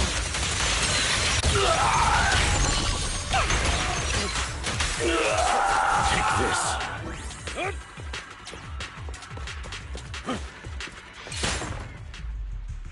More of Landon's serum survives than expected. Wow, that like seriously activated a scene so quickly when we broke that box. Fortunately, since they're still here, it means Dina hasn't executed the final step of her plan. There's likely a lot more stashed around here, and we have yet to locate the missing people. Our actions here won't go unnoticed. Perhaps they're making plans to deal with us on their side. With Landon and Dina's concoctions combined, she may be capable of creating a sacrifice that obeys her. If it comes to that, this will get far more troublesome. How about splitting up? How about we split up? Hugo and Lycon will destroy what remains of the substance around here, and Vivian and I will go search elsewhere. I'm totally fine with that. Hugo and Lycon needs to be together. Very well. Let's go with your plan. But be careful if you encounter Dina and her people. I hope we get to play as Lycon and Hugo in the scene and not just her name, Vivian. According to Camille, she's absolutely obsessed with completing her father's dying wish. Who knows what she may try. Let's part ways here for now. And perhaps the other manager could use Eos to guide us. Sure. I've been feeling way better these past few days, so just leave it to me. It's only now that I realize how fortunate we are to have two Lord Faithins. Yeah, but I feel like our work's doubled. In the past, Wise and I would only ever work on the same route. Greater power means more responsibility. And in any case, I'm sure the mayor would be able to provide double compensation. He's a very generous person, after all. Right, Lycon?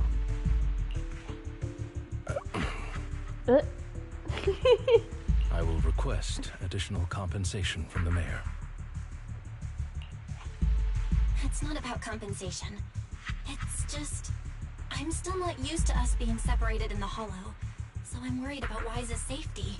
Oh yeah, I forgot. Oh, but I have no doubt in your abilities. I just haven't gotten used to it yet. Yeah, she's probably feeling pretty lonely in that room. As they talk, Vivian stands behind them and suddenly sheds tears as she gazes at one of them. No!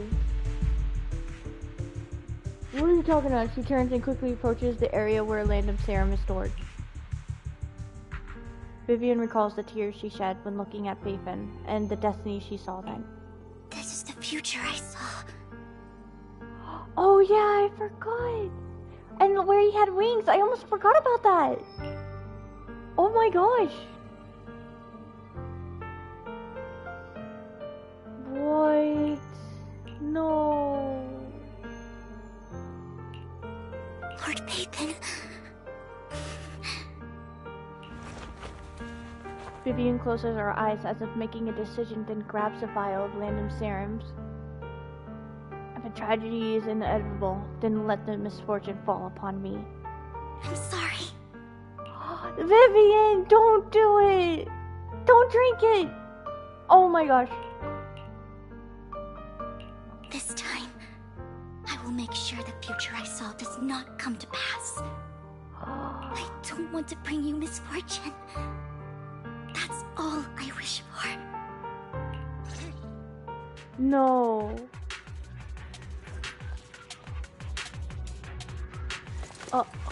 Oh no, something bad's gonna happen. I don't like this. To me, Lord Faithin.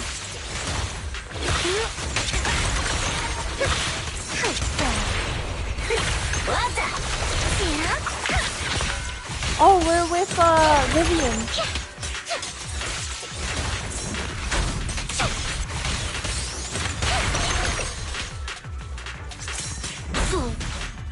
I feel like we're getting close to like the end.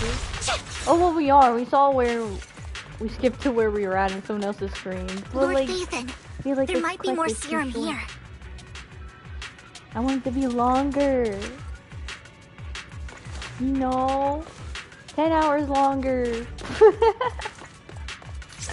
I'm supposed to break it. Don't touch me. Don't touch me. Bop.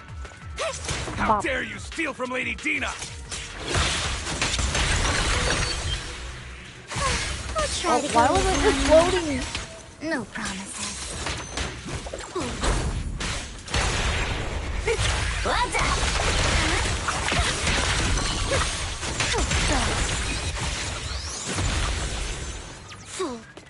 There are containers by the fissure. There's got to be something inside. Let's try opening them. Is that it? I feel like that's the end of the dialogue. Yep. Oh! Wow, they were stuck in here. We don't want the money anymore. Please, just let us go.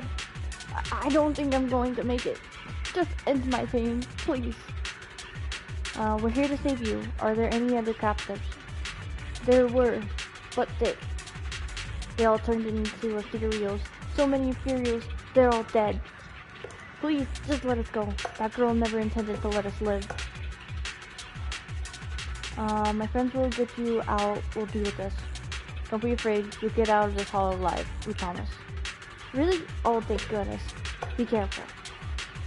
So many people were bought in with us. They're all Ethereals now. Really, really scary Ethereals. I can't even imagine what she's planning to do with such a massive horde of Ethereals. People will die. Everyone will be killed by those Ethereals. Cough, cough. Hush. Say no more. My friends will get you out. Leave the rest to us. After contacting Hugo and Lycon, they quickly arrive. You eventually decide to have them first take the civilians to a safe place, while Vivian and you continue to search for any overlooked serum or victims. Shortly after they leave, a familiar voice comes. Mayor? It must have been tough for you to find this place. Vivian, if you had stayed out of it, I wouldn't be so eager to get rid of you. Those people have been taken to safety. You're all out of options. They're just mere test subjects. So what if they get away? There will always be people consumed by greed, and therefore, they will come willingly to me. In any case, what are a few sacrifices in comparison to the completion of Father's grand ambition? Dina, you deceived those people. They didn't come willingly to you. You tricked them, just like Landon did back then. Deceived? Father gave hope to those who had everything taken from them by the Hollows. Vivian, you once rejoiced at the hope Father offered you, too. Before Father took you in, you were no more than an omen of disaster that no one wanted. It was Father who gave you shelter and a purpose for existing. Do you remember the first time you bestowed a blessing under Father's guidance? How did you feel when that person looked at you with adoration and gratefulness?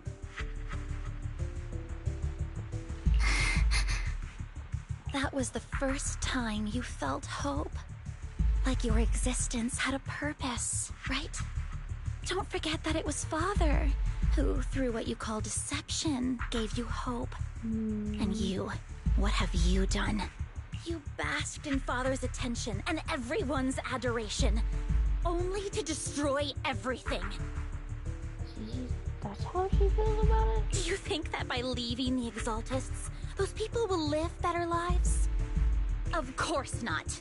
Those who suffered under the Hollows will only continue on as walking corpses, without the hope Father gave them. Do you really think you're some sort of savior, Vivian? In the end, you're just an ungrateful brat who brings misfortune to those around her. It was you who destroyed everyone's hope. She is like so mean. Not everyone wants to live in false hope, Dina. You say it's because of greed that people willingly become your sacrifices. Perhaps those people aren't entirely virtuous. But that greed is just wanting to live a better life beyond the Hollows. What you and Landon have done was never about giving people hope, but exploiting it. Stop lying to yourself. Deep down, you know what Landon did was cruel. No. Back then, when Landon wanted to inject you with the serum, the fear in your face was as plain as day. I saw it all clearly. If all of this is as righteous as you claim, then why did you make such an expression, Dina? Don't look at me with such pity! Father did nothing wrong. All of this is to make something of the Hollows other than disaster. That's everyone's only hope. Dina, it's not too late to stop. Stop living in this lie. You know what would happen if a sacrifice loses control and escapes the Hollow. It's not the Hollows that are to blame for those people's deaths, but the hope you keep talking about. That will cause more despair and claim more lives. That is merely the necessary sacrifice to accomplish a greater goal. No one deserves to be a sacrifice. Your hypocritical magnanimity disgusts me. I can always go and get more test subjects if they've escaped. And I will be able to replicate Father's serum with enough time. With you gone, I'll be able to complete Father's gift to the Creator and fulfill his last wish. Oh, this is like such a bad idea what she's doing. Camille, release the failed subjects. No, Camille, don't do it. Lady Dina. Oh. Camille, are you going to do what you did before? You keep saying you'll follow the Creator, but it's all lies. Lady Dina, the Hollows took my family from me. I understand that there's no way to get back what I've lost. It was Lord Landon who told me that the Creator would guide me. My dog went crazy. One day, Hollows will no longer be disasters. Everyone will be able to survive inside them. I look forward to the day when this hope becomes reality. I watched you grow up, and I know that you've always looked up to your father. He gives you hope. And I destroyed that hope with my own hands. I know the pain of loss, so I've always felt guilty. I want to atone for the hope I destroyed. But Dina, I don't want to ruin more lives, and I don't want to continue watching you destroy yourself. Vivian is right. Not everyone wants to live in false hope. So, please, stop. Sorry if I'm so quiet, I just don't know what to say. Camille, are you abandoning me too? I'm not abandoning you. I just don't want to see you go past the point of no return. The point of no return? I passed that point ages ago. No, Dina. You can still turn back. I'll be your way back. Oh. Where are you going, Camille? No, stop! What are you doing? She's going in a fissure! Oh my gosh! What? I made a deal with Hugo and the mayor. If someone needs to take the fall for this, let it be me. I did it. All of it. I've been forcing Landon's only daughter, Dina, to research how to create sacrifices. I colluded with the Ravenlock family for my own gain. Everything Dina did was under duress. She's taking all the blame, no! Since I've kept her captive for so long, she doesn't have the skills to survive as an independent member of society. She'll need a caretaker and teacher. Someone who will look after her and educate her. No! I refuse, Camille! I refuse to accept this! Dina, I'm going to dispose of those failed subjects. Oh. I won't allow it! You'll die! I won't allow it! You can't leave me. I command you! This is like crazy. You've always followed my orders, and you will follow them now! Oh my gosh. It wasn't your orders that I've been following. My younger sister, who was stolen from me by the Hollows, also had such beautiful red hair. When Landon told me the Creator could bring me hope, you were standing there, right behind him. I was certain, then and there, that this was the hope the Creator had given me. Start over, Dina. You still have so long, so much time. You'll make friends, find people who love you, and make many beautiful memories. But you're also young too. That's not what I want! Camille, you're not allowed to die! I won't allow it! I won't allow it! Goodbye, Dina. And I'm sorry, Vivian. I'll leave the rest to you.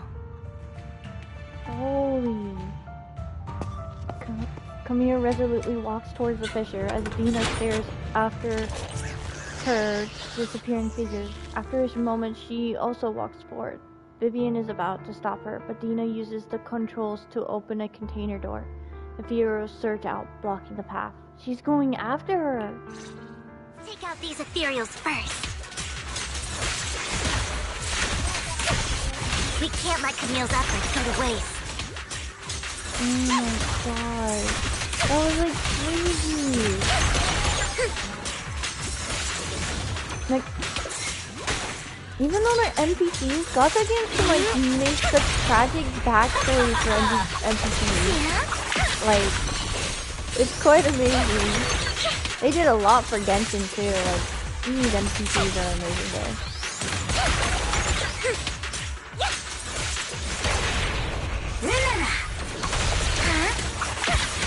Who dares get between me and Lord Satan?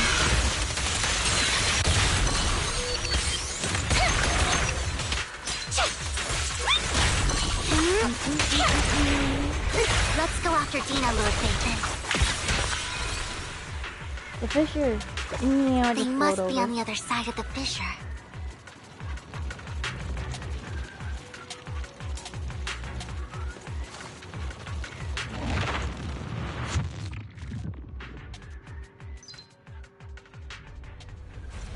Dina!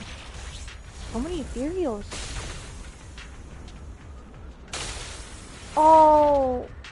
Did Camille just disappear? Are you satisfied now, Vivian? You were the one who brought yourself to this point. You're saying this is all my fault. Losing my father, losing Camille. I wish you had never come into my life. At first, when Father brought you home, I was happy. There are so many Exaltists, yet Father never allowed me to get too close with any of them. I never had any friends either. But when Father brought you back, he told me to take good care of you, that you were my first friend. I was also so happy the first time you took my place in helping Father select a person to receive the blessing. Because it meant you were different from all those other people. You could stay with me. Then why did you, like, back away? But soon, I grew jealous. Oh, yep. You took the attention that should have belonged to me. You even took Father's love from me. It's only because of my ability that Landon... I know, but... Vivian, jealousy is something you cannot control. Of course, the same goes for fear and hatred. I was terrified that one day you would look at me and shed tears. I knew if that day ever came, Father would not hesitate to force the blessing upon me. And when that day did come, I hated you for causing my father's death. Tina, you knew everything about what happened back then, so... why are you still defending Landon? And why didn't you tell me back then? If I had known earlier, maybe I could have found a way. Because it's the only thing that makes me more special than you, no? Mm-hmm. It proves I had Father's trust. I was more useful to him. Vivian, you said you wandered without a home ever since you were young, hated by anyone you encountered. You were happy to gain recognition from everyone and help Father when you were among the Exaltists. But in the end, you discovered you were being used, so you felt betrayed and hurt. Then, what about me? All I ever had was my father. I've never known a life outside of the Exaltists. Ever since I was young, my only purpose was to help Father select who was to be blessed. The only purpose I had was my father and the Exaltists. I've never been taught anything else, Vivian. Was she jealous about that part too? It is what little value I have, and have ever had. In the end, you took even that from me, and completely destroyed it. You think you're doing good and fighting evil. You've only managed to affect a small part of your world. But have you ever wondered if maybe that's all there is to my world? I never wanted to hurt you.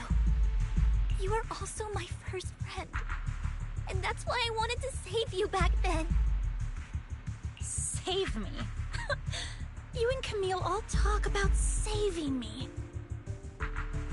Why don't you understand? To me, loss is so much more painful than death. Tina, you can start over. Everything Camille did was so you could live on.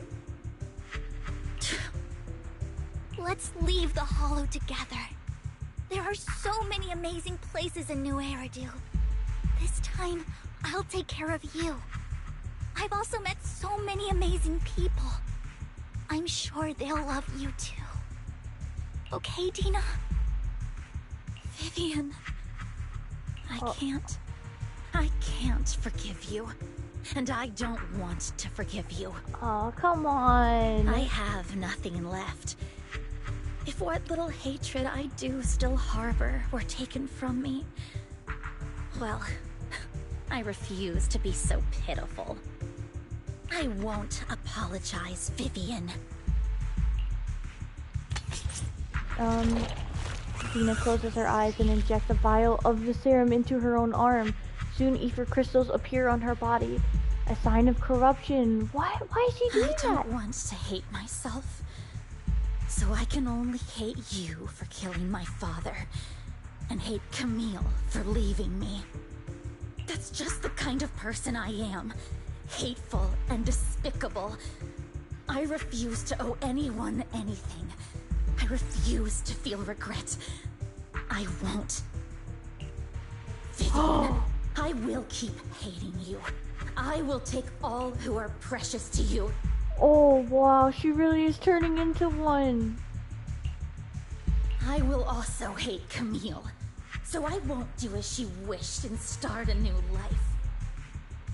Vivian, if you had never existed, if I had never, you would be... Lord Phaethon, please do not interfere. She was my first friend. She's gone now. I'm going to bid her farewell. Aw, this is like so sad. But like Dina did a lot of bad. Oh, that is scary. New boss. Is this gonna be a weekly boss? What? The pain will be over. Maybe not. Lord Phaethon, don't come any closer. Ooh, I'm gonna have trouble with this.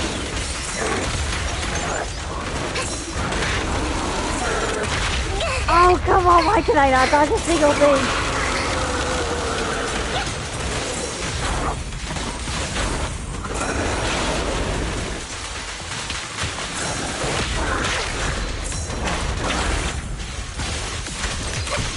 We got this, we got this. We can do this, we can do this.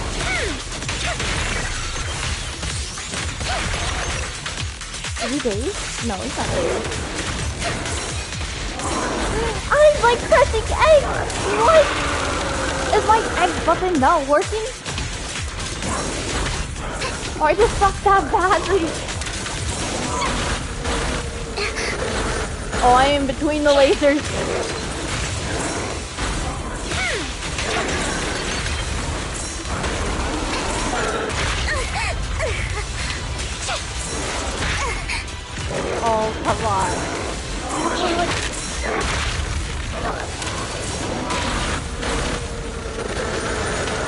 out of that.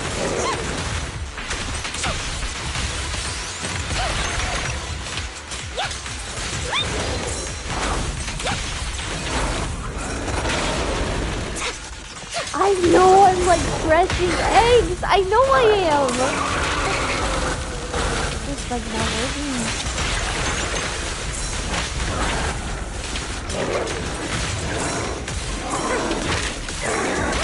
Ah, yeah.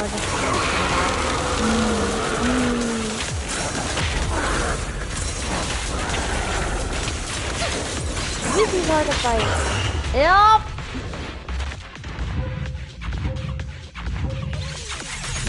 I did not rewind.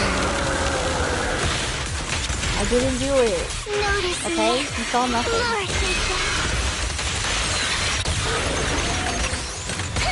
Plus, if this is a wizard boss, I can just prove it later that I can beat it.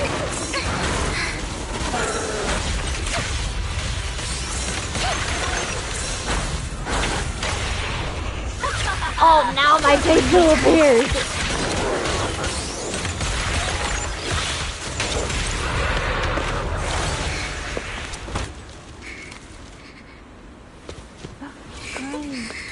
Vivian, behind you!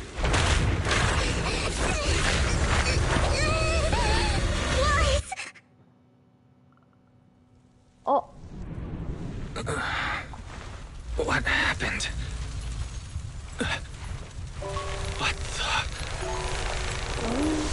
Oh, she beat it. Vivian! Lies. Don't come near me. This is my own choice.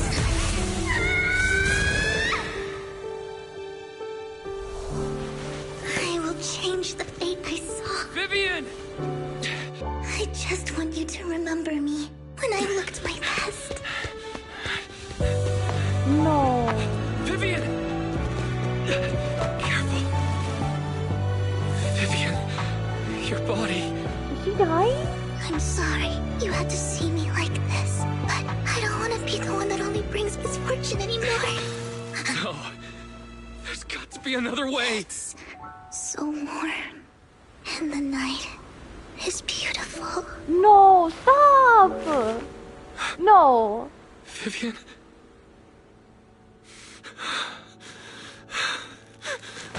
Oh my god. No. His powers! It can't end like this. What? Oh my... He's healing! That was crazy! That was such a crazy scene in the music! Holy... Oh my gosh, the music was so good. So, like, he has healing powers, and they can, like, survive an explosion from the last one? What? It feels as if you had a long dream where you saw your teacher again with her familiar smile. But soon the environment and your teacher both dissolve in the water, like behind a misty curtain, blurring, then vanishing. Wise. Wise. Vivian's alive though, right? He saved her, right? Wise, you're finally awake. I'm finally awake. Ugh. I'm at the store. I remember I was with Vivian. Wait, she injected herself with Landon's serum. Is she okay? Hugo and Lycon brought you out of the hollow. You scared me to death. Thank goodness you woke up. And you said Vivian used the serum on herself? But she looked fine to me, bar a couple of scratches. Hugo sent me a message earlier saying he got her checked over and she was alright. Thank goodness. I would have cried if she died. Literally. Do you remember what happened? We were in a dire strait. The situation was dire, so Vivian used the serum on herself to defeat the ethereals. I saw the crystallization process starting to occur. I can't describe exactly what happened. I saw something blurry, but I just wanted to stop Vivian's corruption process. I don't know exactly what I did, but then I lost consciousness. What happened after that? When I let Hugo and Lycon there, it was just you and Vivian lying there on the ground. We couldn't wake either of you. Let's put that aside for now. Do you feel any discomfort-wise? Just a bit dizzy. I'm a bit dizzy, but otherwise, I'm fine. Don't worry. Phew, that's good. You should rest for tonight. Hugo and Vivian said they'll come over tomorrow, so we can discuss the details then. Okay. Okay. Sorry for worrying you, Belle. Good night. Yeah, he seems so exhausted still. This time there are no strange sounds or sights in your dream, and you sleep peacefully throughout the night. Shortly after you wake, Vivian, Hugo, and Lycon arrive at the video store. Lord Phaethon! How are you feeling? No headaches? Leg pains? Heart palpitations? Loss of appetite? No, nothing. But Hugo's here. Let's go. Vivian? I was just so worried. Sorry. Anyway, Lord Phaethon, I'm so glad you're okay. What happened this time was all my fault. No, it's not. And it's not your fault. Things were dire, and you did what you had to. Plus, if it weren't for you, we wouldn't be here now. So what happened? Y said he saw the crystallization process start. But I didn't see anything through Eos. Hugo? Lycon? Did either of you guys see it? Allow me to explain. Oh, so Belle was controlling Eos, so that's why I saw Eos talking sometimes when we were battling. Okay, I thought she was just watching the HDP, but that makes more sense now. Miss Vivian told us what happened after she awoke, and the mayor arranged a full medical checkup for her. Based on the results, Miss Vivian indeed shows mild corruption sequelae. But if the crystallization process had already started, the lingering effects should be far more severe. To be precise, if the process had already reached the point of mass surface crystallization, it should have taken no time at all to become an ethereal. So, the mayor theorizes that it was the etheric energy within Master Proxy's body that affected Vivian's condition and the surrounding etheric particles, causing Vivian's corruption to recede. That is a lot of confusing words. What? Screenshot. Theorizes etheric energy within Master Proxy's body and affected Vivian's condition with surrounding etheric particles, causing Vivian's corruption to recede. Whoa. Essentially, corruption is a reaction between the etheric particles inside the body and in the surrounding environment. Therefore, it's not necessarily irreversible, just that currently our mainstream method of defense is prevention. Huh. My etheric energy? I'm having a hard time believing that, even if it's coming from you, Lycon. It's almost like you're claiming I can manipulate etheric energy. Probably. Master Proxy, you are special. Special. This is a gift your teacher left you. This has to do with our teacher? A gift from our teacher? How come I never knew about it? I don't know all the details, so I cannot explain everything to you. My apologies. However, Miss Yixuan might be able to answer some of your questions. She will visit you sometime soon, so please feel free to ask her any questions you may have. She has quite an eccentric personality. If she causes you any inconvenience... Can I file a complaint? Can I file a complaint about her with you if she does? Master Proxy, you have always been a people person, so I trust you will handle things just fine. Now I'm even more worried. The way you said that just makes me more worried. In any case, the mayor has asked me to give everyone his most sincere gratitude. Unfortunately, the mayor could not come personally, but has promised everyone a favor. Provided it's within his means, he will offer his unconditional assistance once. There is no time limit on this favor.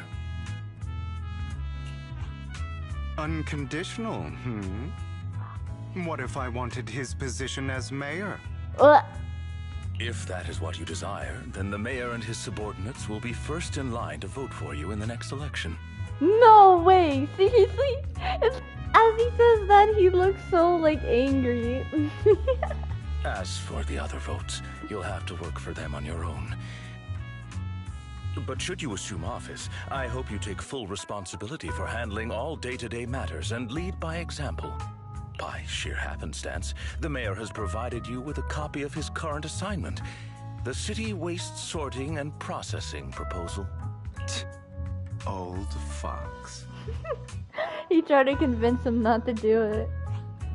Well, can I request Lord Phaethon? I do not want to be a mayor, no, Vivian. The mayor imagined, you might ask. I have prepared all the necessary documents, and the ceremony expenses will be covered by the mayor as a gift. As long as Master Proxy agrees, we can sign and process the documents immediately. No. This matter requires mutual consent and cannot involve coercion, confinement, or one party's lack of consciousness. Huh? Stop! I would never do that to Lord Phaethon! Probably. At least not today. At least not ever! As for you, Master Proxies, the mayor has some sense of what you desire. That said, he hopes you might speak with Miss Yixuan first before you decide the timing of that favor. Wait. As a Master Proxy, the mayor has sense of what you desire.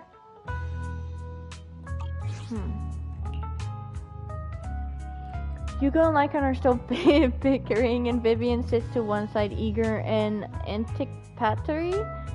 As always, you can smell the aroma of noodles from the neighboring noodle shop and hear snippets of Elfie's music from her store. Thinking as time goes on, but there will always be friends by your side. After eating, Hugo, Lycon, and Vivian take their leave. No, not Hugo and Lycon. Don't leave. Wise, are you feeling alright? Well, Lycon talked about controlling ether particles. He said it was a gift from our teacher. I keep thinking about it. I feel like something insane is going to happen. Right? No. I can think about this right. I can't think about this right now. You only just recovered, Wise. You should get some rest. We'll talk later. Head upstairs to rest. Are we actually gonna go talk to her, or is it just gonna end the story and we'll talk to her next update? Who knows? Think back on it, and lot sure has happened recently, but can I really control etheric energy? If this is a gift our teacher left for us, then doesn't that prove that her research was focused on mitigating the damage hollows have on humanity? Perhaps this can serve as evidence that she was innocent. But I don't feel anything yet. It doesn't feel like I have any special powers. Your thoughts are all jumbled together and your mind feels heavier and heavier. You drift off without noticing it. Oh, it is over. It's showing us all the things. What? Oh, it showed us the one with Lycon and Hugo staring into the distance. Oh my god. Aw, sad. It's over. No. That's sad.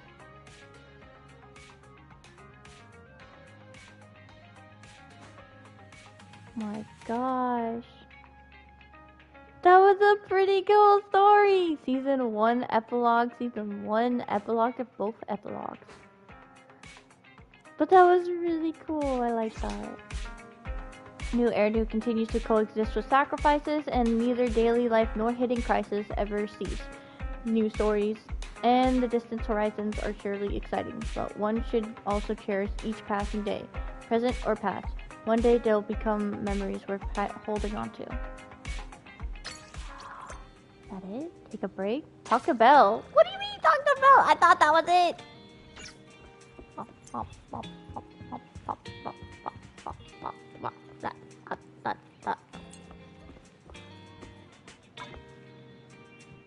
I mean, no, don't get me wrong. There's more story that's exciting, but which more story is it? Leisurely Lowell, wandering visitor, is main. Are you sure it's main? Hold on. It might be that lady who wanted to talk with us. Not need to go into that. Where's the TV? Eh? Oh, it's right here. It's not on. Okay, so there's like no special story, so it is the main. Okay. Now let's talk to her. Why, someone's calling herself Yishuan. Yup, is here for you. She's dressed like one of those masters of the mystic arts from those movies. Do you know her? I do. She saved me in the hollow. I do. She saved Vivian and me when we encountered some ethereals in the hollow once. Belle, do you remember what the mayor said before? That he'd bring in a Void Hunter ranked special investigator to help us adjust to our ether aptitude. Yishuan is that investigator. I see. No wonder she has such a unique presence. According to her, we have good feng shui. A 6th Street is I can't speak. Geomantically blessed and a good place to live to. That makes sense. Really? Of course. She looked so serious. It didn't sound like just empty flattery. You weren't here when she came in earlier. I asked if she wanted to stay and wait, but she said she wanted to take a look around and you could talk once you were free. If you have time now, you should go find her wives.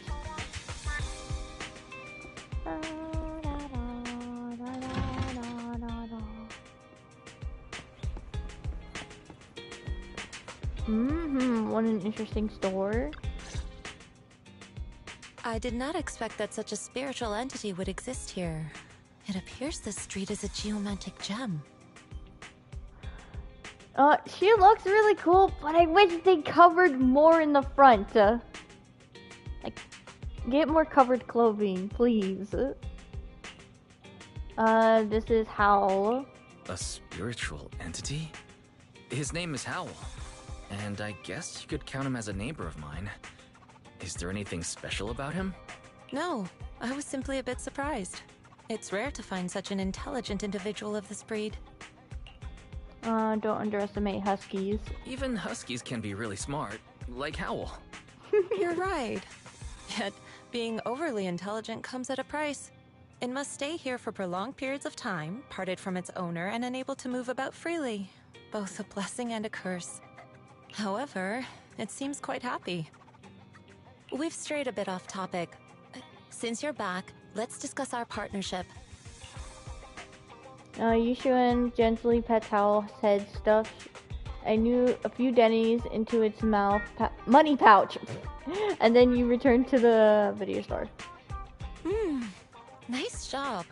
Good air circulation, excellent layout. Very suitable for a business. Your bamboo here are also very energetic. It seems your fortune is good when it comes to wealth. Huh. You even know feng shui? I'm happy to hear that. But who exactly are you? I suppose this is our first official meeting since parting ways in the Hollow. Now that both of you are present, allow me to reintroduce myself. My name is Yishuan, a mystic from Yunquei Summit. What's a mystic? Mystic Yunquei Summit? Mystic? Like those people in movies who can tell your fortune and go around blessing people? This is my first time meeting one in real life. But what's Yunquei Summit? Any details you can give? Just an ordinary sect of the mystic arts. Our disciples travel all across New Eridu and sometimes collaborate with authorities. Currently, I'm affiliated with the Hollow Investigative Association. Right now, however, I'm here to discuss a partnership in the name of the Mayflowers. No, what kind of partnership? So, what sort of partnership are we talking about? I have reviewed the documents provided by the Mayflowers. You previously underwent an implant surgery. After recent adjustments, abnormalities occurred. These abnormalities bear resemblance to the craft practiced by us at Yunkwei Summit. If you are willing, I can teach you how to better control your abilities. Better control my abilities. That sounds great, but there's no such thing as a free lunch. Since you're willing to teach us your craft, Shifu, you must want something in return, right? That's right. Mayflower will have you join me for some investigations. Looking at my divination results, this will be a complicated and very likely dangerous matter. He's still going over the details, but should have more information for you soon. You can wait until then to decide.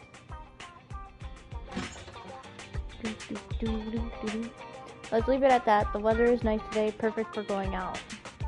Oh, she has the bird on her shoulder! I just happen to need to head to a nearby store to collect something. If you're free, how about coming with me? We have a long path ahead of us, so it would be good to take the opportunity to learn more about each other, ways and methods. Sure. Sounds good. Then let's go Yishu and Shifu. Where's the store? It's at Luminous Square. It's called Bouillon? I know that store, but hasn't been closed for ages now. Is that okay, Shifu? It matters not. Whatever the situation, let's head over there first. It's been ages since I last came to the Yenna's Quarter. I'd like to take a look around. Just tell me when you're heading to Luminous Square. We can meet up there. Yishuan nods a goodbye to you and leaves 6th Street. Oh, so I'm guessing this is like some type of special episode.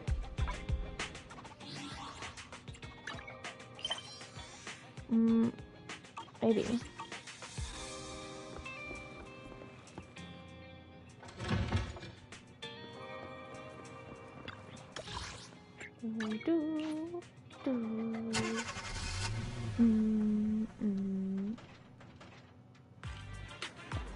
Oh, there she is. So many people are surrounding her. I should go first. What? I was here first. What? A loop-boo.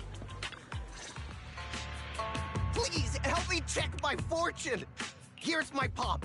Look, doesn't this thick wealth line mean I'm about to strike it rich? What? That sounds so weird.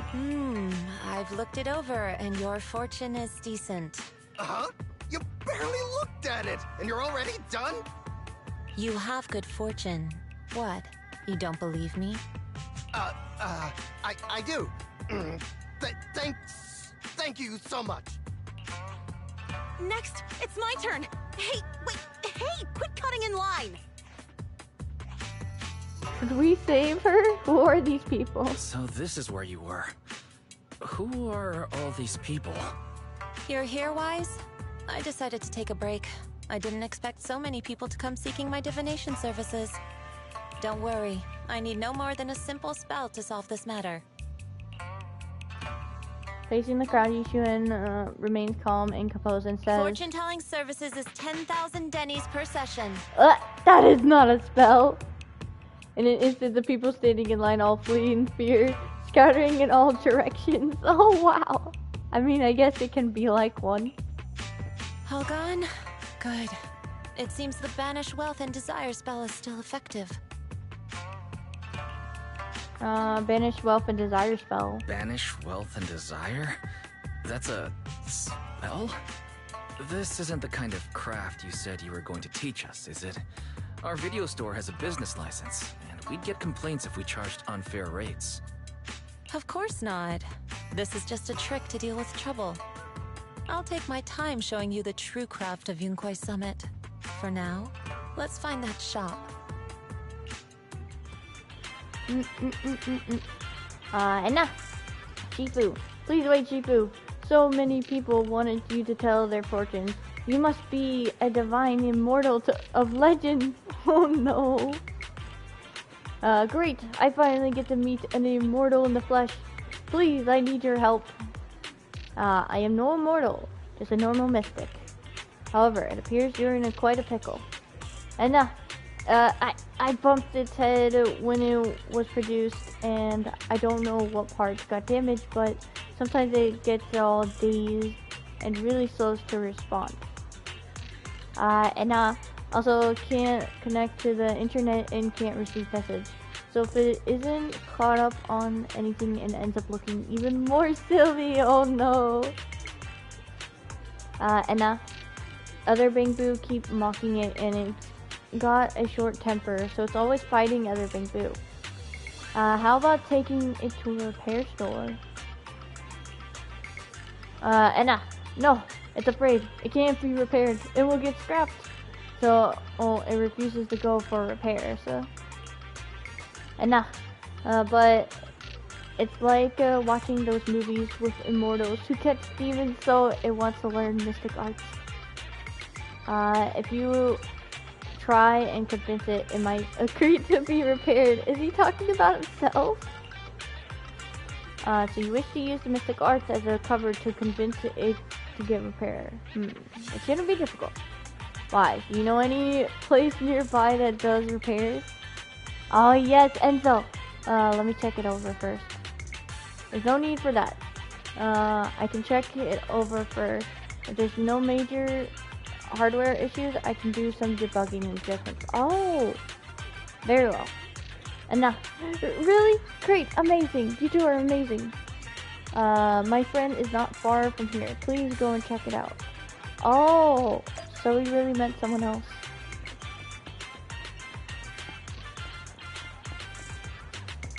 Oh, it's that type of thing, boo. Cece, don't you worry, we'll help you. And Cece, look, I brought you the divine immortal. Really? A real immortal? And yep. Really, they're really amazing. I just saw the Shifu say a spell and disperse a whole crowd of people. She even said she'll train you in the mystic arts. And really? I've been waiting for this day for so long. Yes, however, in order to walk the path of a mystic, you must have an innate talent for it. Please allow your senior brother on the path of mysticism to check you over. And wow, great! Now I can be like those movie protagonists, learning awesome mystic arts, gaining divine power overnight, and then taking revenge on those bullies. None of it's gonna happen. A dungle for a dungle, a widget for a widget. Everything they did to me in the past, I, Cece, will make them pay for it tenfold. Check the Bangboo's parts. Calm down now, let me check your parts first. And okay, please. You carefully check Bangboo's Cece's parts. Its network module is a little bashed up, but the damage is minor. You fixed it. Oh. It's fixing time.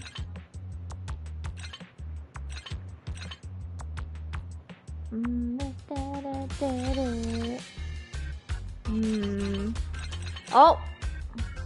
Ariel. Nice! We did it.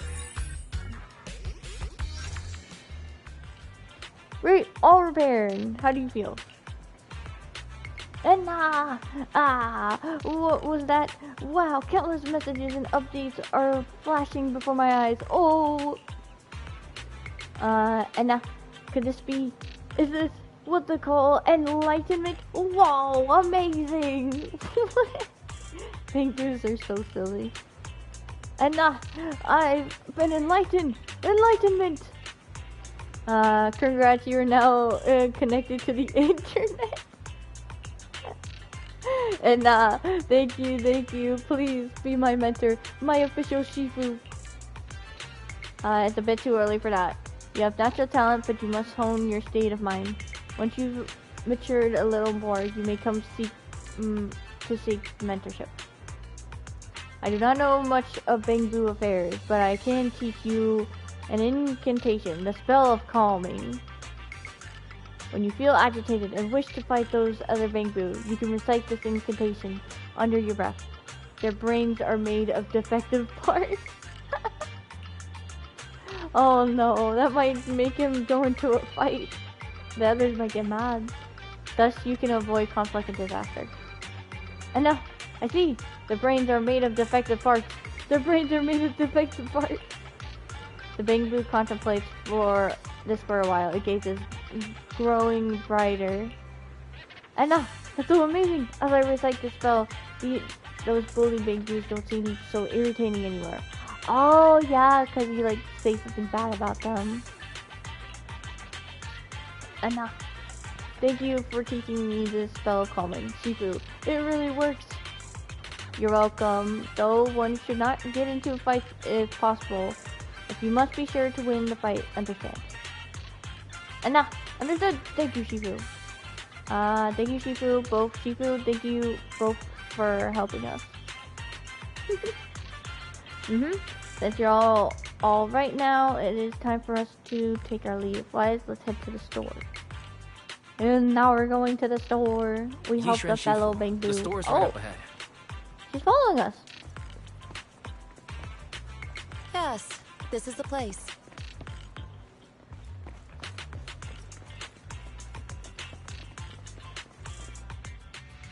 Ah, this is the one. Seems like it's closed. Seems it's closed. Another wasted trip. Not necessarily. 1 second, please. Yi Xuan walks up to the door, gently knocks 3 times in rhythm, and then slips a note through the door. A moment later, someone coughs and cracks open the door, passing something to Yi Xuan. Whoa! There's something inside. Huh? Is there someone inside? So they've been hiding. Maybe it's like the guy that's hiding in the trash can. Relax. The boss prefers to do business with people they know. They like their peace and quiet, so they rarely open for customers. I'm an old acquaintance and just wanted to retrieve something. Oh, what a strange business. What a strange private business. Shifu, what exactly are you retrieving? Just some things needed for our future investigations. You'll know in time. Is that so? Really? Shifu, I feel like you're always so mysterious. Rest assured, I'm not hiding anything from you. It's simply because the correct time has not yet arrived, so there's no need to rush. Since we've already obtained what we came for, let's part ways here. There will be plenty of time in the future. We will certainly meet again.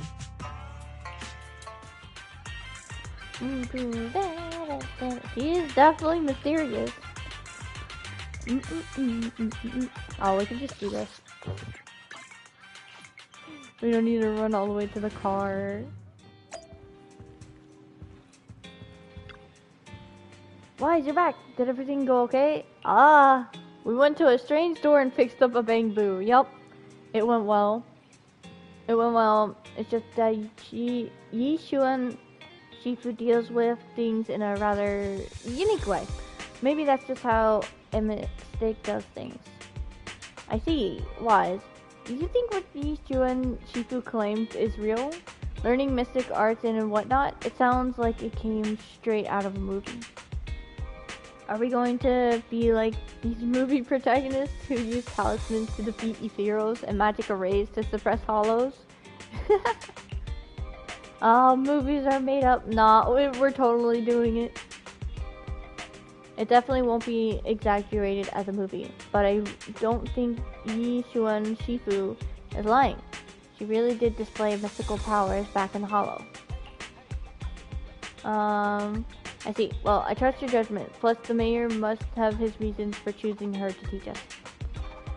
Yi Xuan Shifu said that the mayor would have us help her on some investigation. I wonder what it is. Either way, we'll find out soon. There's no rush. Wise, you've been so busy recently, you should take this time to rest and have a break. Are we gonna go for another quest soon? Things are quiet again. I should keep raising our internet level. That was a really short, like, special episode for her. I guess it wasn't as special. Main intermission. Yep, internet level. It's all done. Aw, that's sad. It felt so short though. Like, the scenes were so cool. And I especially liked Hugo and Lycon working together. They were really cool. Oh my gosh. Nothing in the mail. Ah, but yes. Okay, we will not be summoning for Vivian. We will be summoning for Hugo. Which is, I do have guarantee. I should. I think I have like 18 pity. I think I can reach the soft pity. But yeah. So, this is the end of the stream. Next stream will be on Sunday. We'll be doing the little Genshin event and maybe Octopath? Maybe. See you then. Thank you all for chatting or lurking or just coming to say hi and bye. And this was really cool. So, bye-bye. Hold on. Is it really the end? Is it really the end? It is. It is. Oh, well. Bye. Oh, Kurt says I'm back. Kurt! We're literally ending stream. I'm sorry. Oh, we just finished the story. And we're not summoning for Vivian. All my summonings belong to Hugo. Oh, yeah. Bruh. Yes, bruh, indeed. I agree. Well, bye-bye.